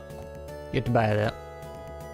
Cinder Edge, Clash Fast, Clash Steel, Crown and Skull. Everyday Heroes, that was super lame. Grimwood City, oh, that's Grimwood City for ZD6. And Dominant. Cosmosaurs, yeah. Let It Roll. I don't know what that is.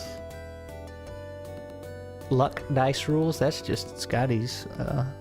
I love Break, it's really clean, just a bit high fancy for my current taste. One day I'll return. Yeah. Who did it? The book is amazing looking. They did make 2 videos of a one shot. I saw they had a watch this play link for the It's Dangerous to Go Alone thing. monster. This is one I would, I guess, like to play. I don't know. I haven't actually looked at it. I picked it up on DriveThru. I think it was on sale, and I had some store credit, courtesy of y'all. So I spent it. It is, you know, it's Pokemon. It's a monster catcher thing. But some of the designs are like, there's no art in this book. And it's like, well, that's crazy. It's a monster catcher book until you get to the end with all the monsters. And it's like, that's where all the artwork money went. Let's see. Here they are.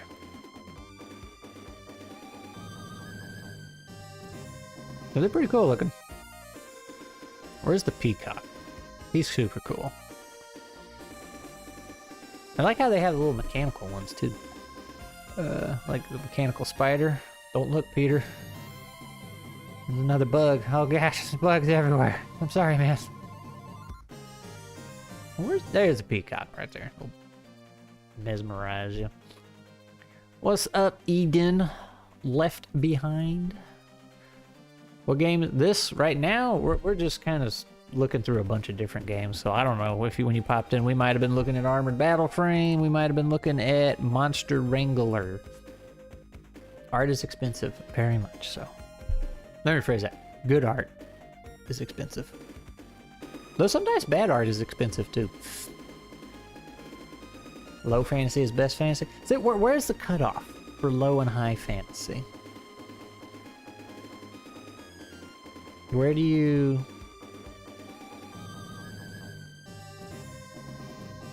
Or casting fireballs? Is that too high? Is that the high fantasy? You heard of Emberwind? Have I heard of Emberwind? I don't know. I don't think so. It's not ringing any bells. Let's go look it up. Emberwind. ttrpg. Fantasy tabletop RPG for beginners.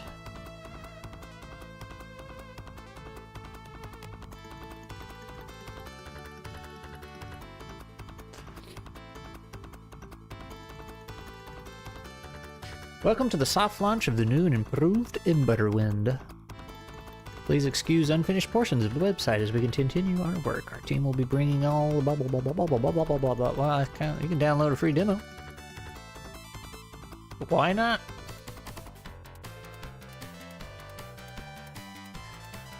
You. Dragons everywhere. High fantasy. Casting fireballs is normal, then yes. Okay, but what if not everybody has magic? But those who do can cast fireballs. Is that high fantasy? Or is that low fantasy? Like, let's take Keshonai Legends, for example. And if you don't know what that is my book. And the mini stories I want to write in that series. Not everyone has magic. Some people do have magic, but you can absolutely... It's basically another muscle in the body, is how I describe it. And kind of like when you push yourself too far, your heart explodes physically. If you use too much magic, your heart explodes. You put too much strain on your body. So you can't just be throwing fireballs everywhere. You would die. Is that high fantasy? There are dragons. They're not everywhere. It's probably high fantasy, but I just don't know where the cutoff is. Sword and sorcery level magic I consider low. It's not crack the earth, strong and very dangerous, addictive. I like it when magic is like kind of when it has limits. It doesn't always have to be really dark and gritty and dangerous limits, but when magic has more, it's kind of like I was saying earlier, when you limit the amount of deaths in your story, that way when they actually happen, it's super impactful. I like that for magic too, so when magic happens, it's like, whoa, it's magical. Pun fully intended. Wouldn't miss this for the world, Duck, you missed a couple hours of it. Just picking. Glad to have you here, man. If it makes me think of Ragnarok, it's high fantasy. If it makes me think of Beowulf, it's low fantasy. Oh. If it makes me think of Ragnarok, it's high fantasy. If it makes me think of Beowulf, it's low fantasy. That's a pretty good match. I don't know what Ragnarok. There's so many different things called Ragnarok. But I know Beowulf, and that's a pretty good metric. That's a really good metric, I think. Did that now, House? How common and permanent is magic on the world? Ooh. Ooh. See, Ketchum Knight is like, it's high fantasy, and then it starts teetering towards science fiction as the tech develops. Or I guess it'd be Magitech, right? When you get your science fiction paintings. Anyway, here's Emberwind. That's a super cool front page. Who asked me about Emberwind? Can I search the chat in this thing? Wouldn't that be cool? Oh, I can. That's so cool. It was Whispering Wisp. I can just search the whole chat. Okay, so here we are, Whispering Wisp. Dude, this little chat manager thingy is super cool. Creating a hero. Time required for new players. 20 to... I like how they give you the breakdown for new and experienced. That's pretty... Because, you know, a lot of books, yeah, I mean, mine included, they're like, it should only take you 5 minutes to make a character. And I was like, yeah, for a new person, that's not true. I like that, though. 20 to 30 minutes for a new player. An experienced 5 to 10. So let me translate this for you. For new players, 20 to 30 minutes. For experienced players, 5 to 10. That means for Scrat, probably 50 to 60 minutes. 'Twas I. Man, this is a... Well, I guess we are landscape here. I was like, this is a 3-column layout. I don't see that very often. Matter of fact, this might be the first time I've... You know what? I didn't even realize this is the first time I've seen a ttrpg other than my own that's landscape orientation. Interesting. They made it in PowerPoint. I think I'm the only one that did that. That's pretty cool style going on. There's the rogue. It's always purple. Man, there's a lot of different things you can play as. So what do we got here? We got Ardent. It's white text on orange. Or an arcane power and the complex chains of magic that lay waste. Blah, blah, blah, blah, blah. So you're like a magical user? The druid, we know what a druid is, but that druid hat, look, I'm sold. You know I like the barbarian, but I also like druids. Dude looks like both of them. It's a druid with a big ol' axe, like. I'm in. Invoker. Master of control magic. Archer, rogue, warrior, we know what those are. Atlanta. Atlanta is a lion of war, always found where the fray is thickest. She relies on her mastery of arms and armor as well as her supernatural charisma. Oh, she's like the leader. Interesting. Spiritualist, I can take a guess what that is. Moves like water. Sea of Calm. Spiritual, magic, and physical discipline. Raise fallen allies. Drain. Oh!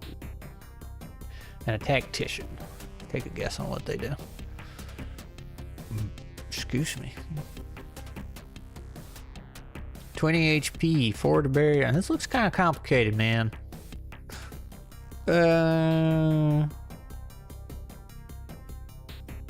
If high fantasy... Oh, it's high fantasy if open, powerful magics are common instead of like a number of guys you can count on 1 or 2 hands. More subtle, unreliable, complicated ritual magic is the stuff of low fantasy. Okay. I have a signed copy. Whoa. They ripped off nuts. Yeah. They've been watching me. Diablo 2 Druid.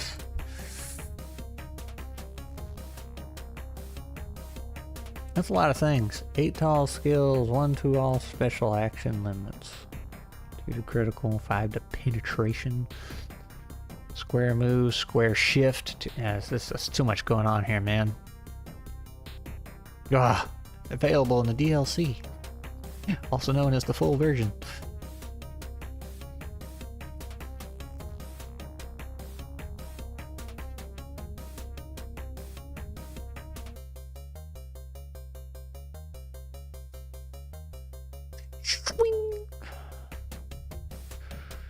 When I look at a new DriveThru, I ask myself, can I play as a dragon?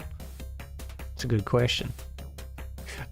So Adam from Planar Crossroads, he said one thing he likes to check is to see if he can make a grapple character, because most games don't really have builds for that.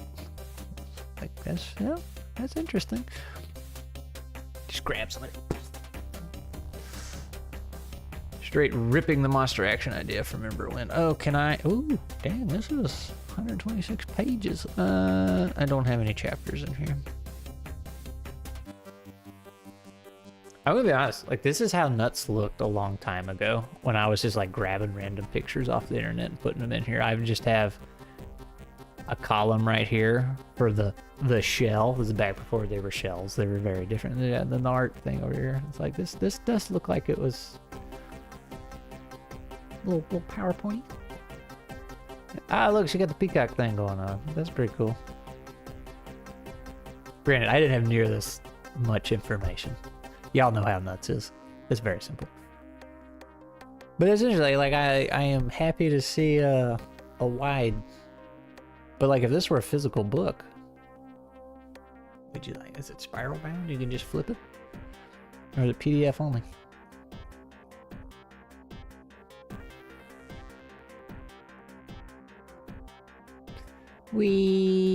Where's the monsters?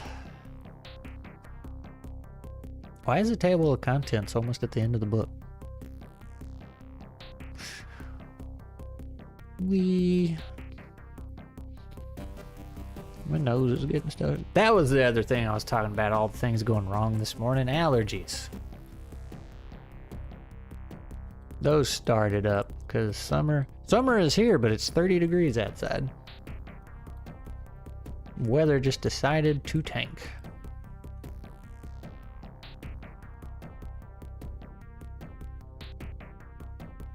Well, that's pretty cool. Nomnivore. I'd say the difference between high and low fantasy is the scale of magic. One city could host the 16 sorceress towers, but the rest of the kingdom might never see a mage, so you can have both. That's a good point. One player in my community wants to run a wrestling game where there are only grappling characters allowed. World Shapers has so many grappling builds. World Shapers has all the builds. It's paperback, my copy at least. I believe they do a copy of those hexes. So I'm thinking. So is it just a really wide book, and you flip normally? Is that how it works? You know, left to right, like this, or do you flip this way? Because that's what I kind of would have liked. I don't think it's feasible, but for Nuts, I would have liked, you know, the landscape orientation with the spiral bound on top, and then really thick pages because there's not that many. Almost that cardboardy stuff, and then you could just flip it over and you could do keep the pages open like this, so you could prop it up if you needed to reference something and just slide it around the table as you need. Those hexes. Okay. Determining what to do. Wisp, that looks complicated. Oh my. You're hurting my head.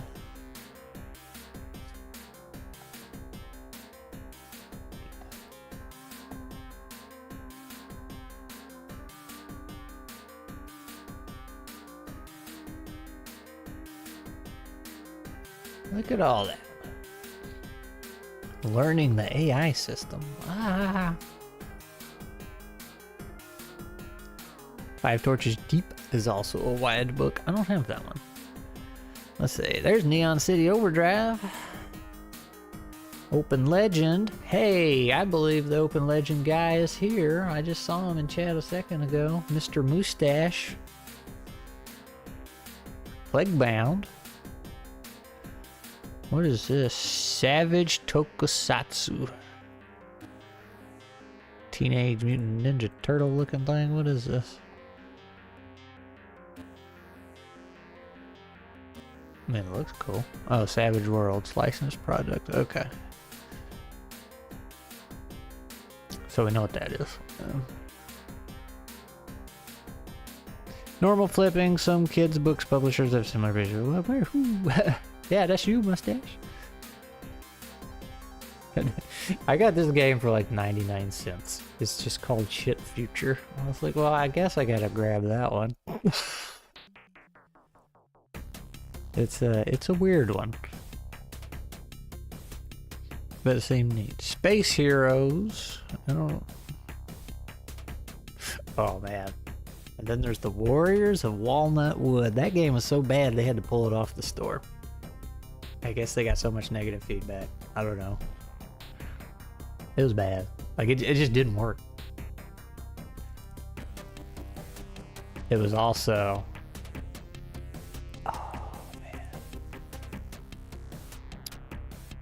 Is this... I can't see. I don't have the... Oh no, that is the...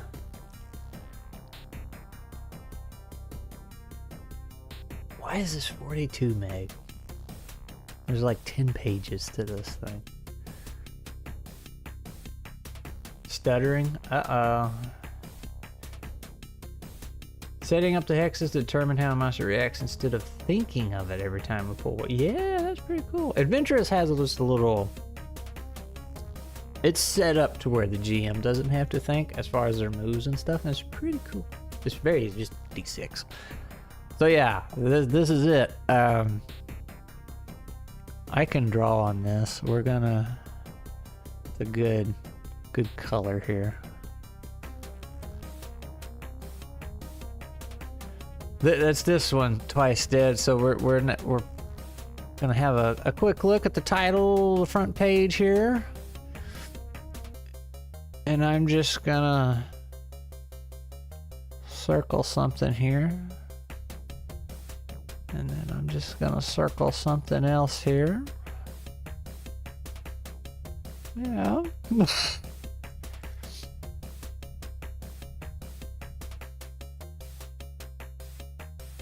Also, is this a rabbit or is it a squirrel? What's going on here?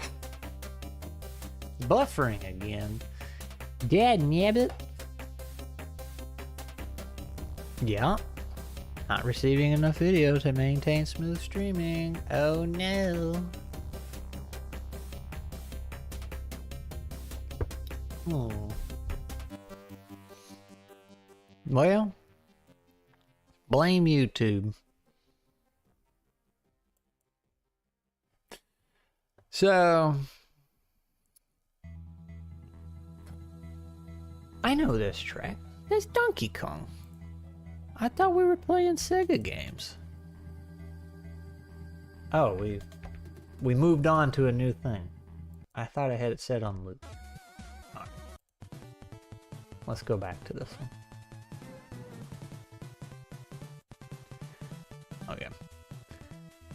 That was just, yeah, no, it looks like YouTube's having another hiccup.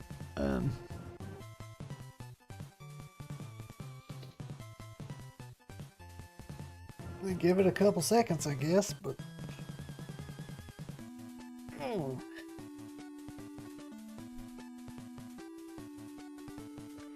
Not sure what's going... Oh, there it just dropped. Okay. I wonder if I have to set that like every freaking time. I wouldn't think so, but boy is it.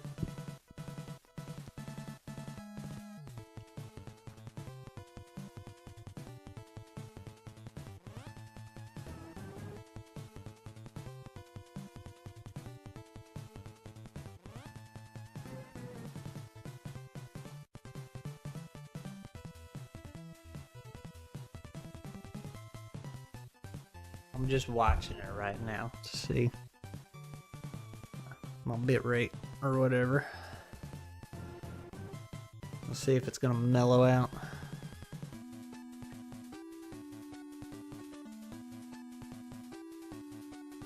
I don't get it. It's not jumping high this time. It's just dropping to 0 and whoop, right back up.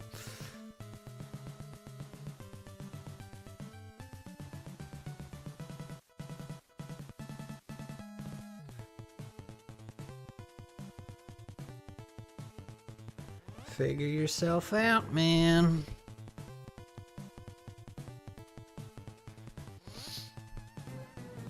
Remind me to replace all my placeholder with actual art. I'd say, you know, it's fine for placeholder stuff, and it's a really convenient way to, you know, kind of relay what you're trying to say or look you're going for to the person you're paying to make the art.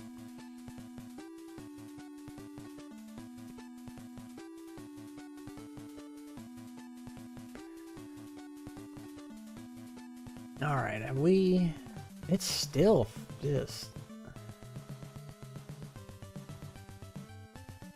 Hey, you ain't gotta hate it, it's fine. It's fine. That's the proper use of it. So. Have you played Mugenics? I've seen the trailer. Very silly looking game. But no, anyway, I got this a long time ago. I was like, oh, squirrels, you know. It's like, it's something you can play by yourself or with other people. It just, and this person, they make a ton of stuff. And that's part of the problem, I think, anyway. Back, what are you doing? Well, Grimwood, it looks like I am buffering. That's what I'm doing.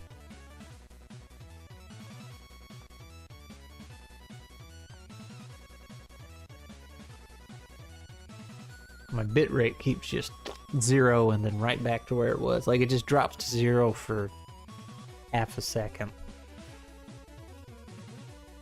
And I don't know what to do to make it not do that.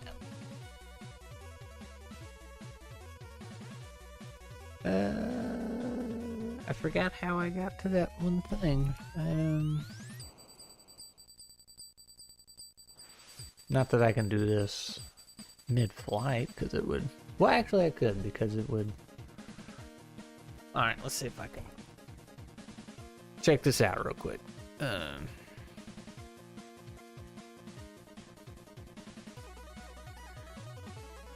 Somewhere a Vital server had a cat sneak in and now sleeping on the war machines. Yup. Let's see, here we go. Let's go. Let's not do this on the one that's streaming.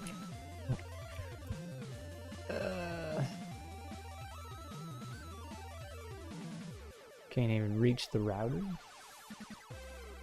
That's probably not good.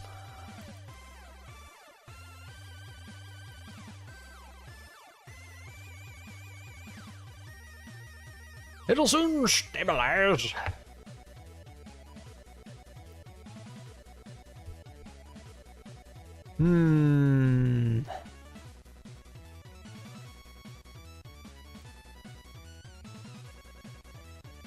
Where?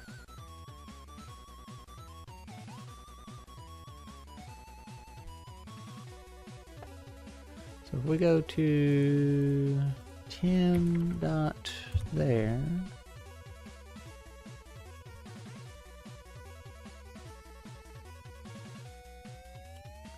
Oh, looks like I can't even log into my modem. That's not good.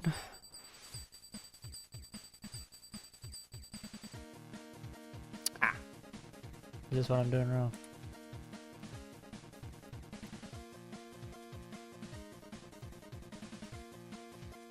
We're doing tech support. We're doing it live. Oh God. Nothing's working.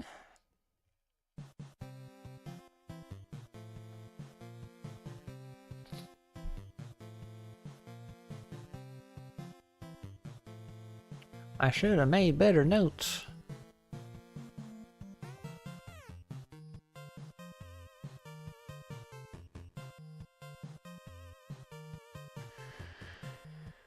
Silver Surfer. There is a Silver Surfer track on here. May not be this one. Oh, it was Silver Surfer. A little while back. Because you're behind, but yeah. It was. Excuse me.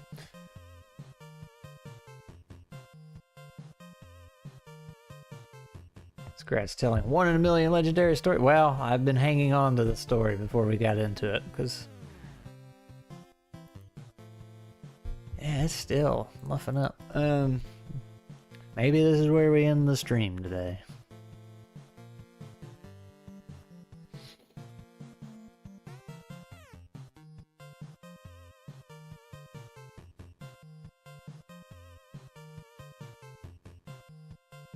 I forgot where I logged in to change this.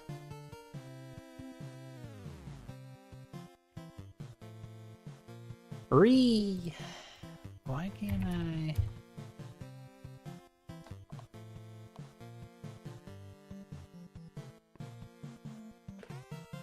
So that makes me think that the service providers, well, no, then nothing would work. I feel like if that were the case, it can be no other.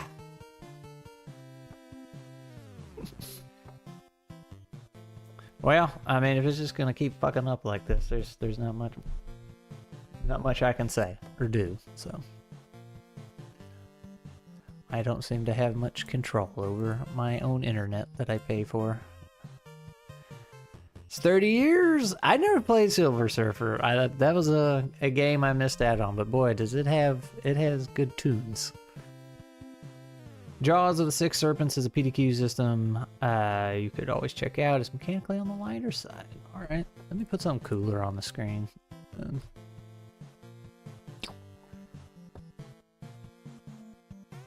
Put this up here. But I can't find where I finally got logged into this thing.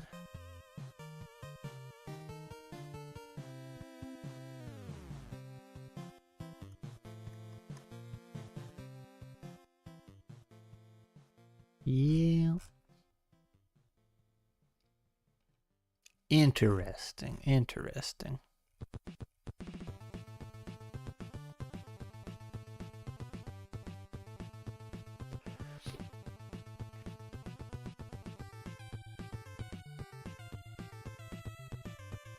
Yeah.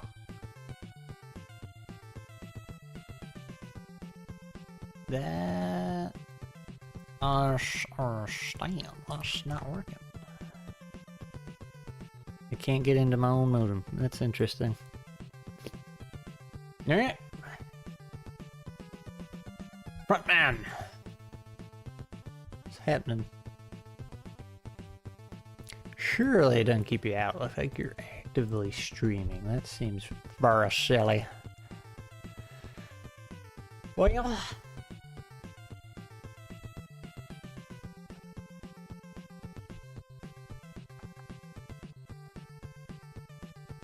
I don't know what to do about it. Like, this is getting to be super annoying. And what's so frustrating is, like, it worked for months on end. No problem. And then in December, it's just like, I can't stream no more. Their fast food place just closed down. I'll miss the $5 for a hamburger fries. Oh, man. You could get all that for $5? Good lord. I'd miss it too. Dang.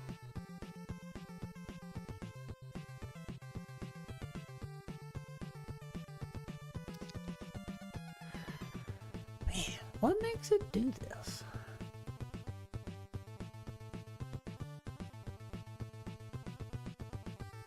Like, did YouTube change? Because YouTube had trouble in December. We remember that. That ended up being on them. But then they just have never figured it out since then.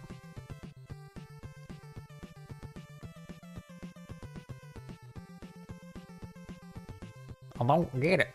And it's frustrating.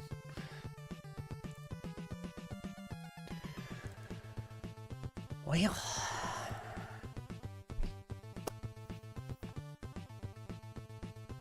You didn't miss anything? Yep. Yep. So yeah, y'all are like super behind now. This is what I'm gonna do. So I don't cut the stream short. And like y'all miss it. I'm just gonna do this.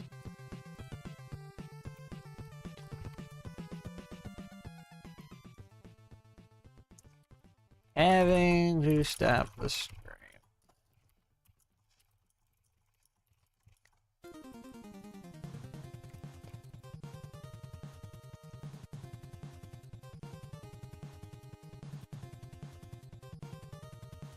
There we go.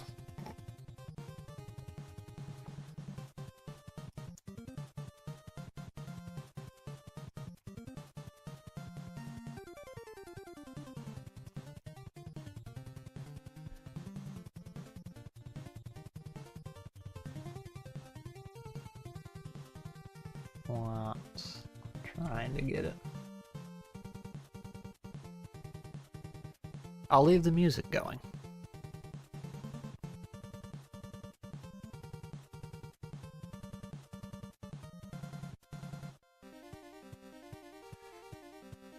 Alright. See y'all later. I think I did that right.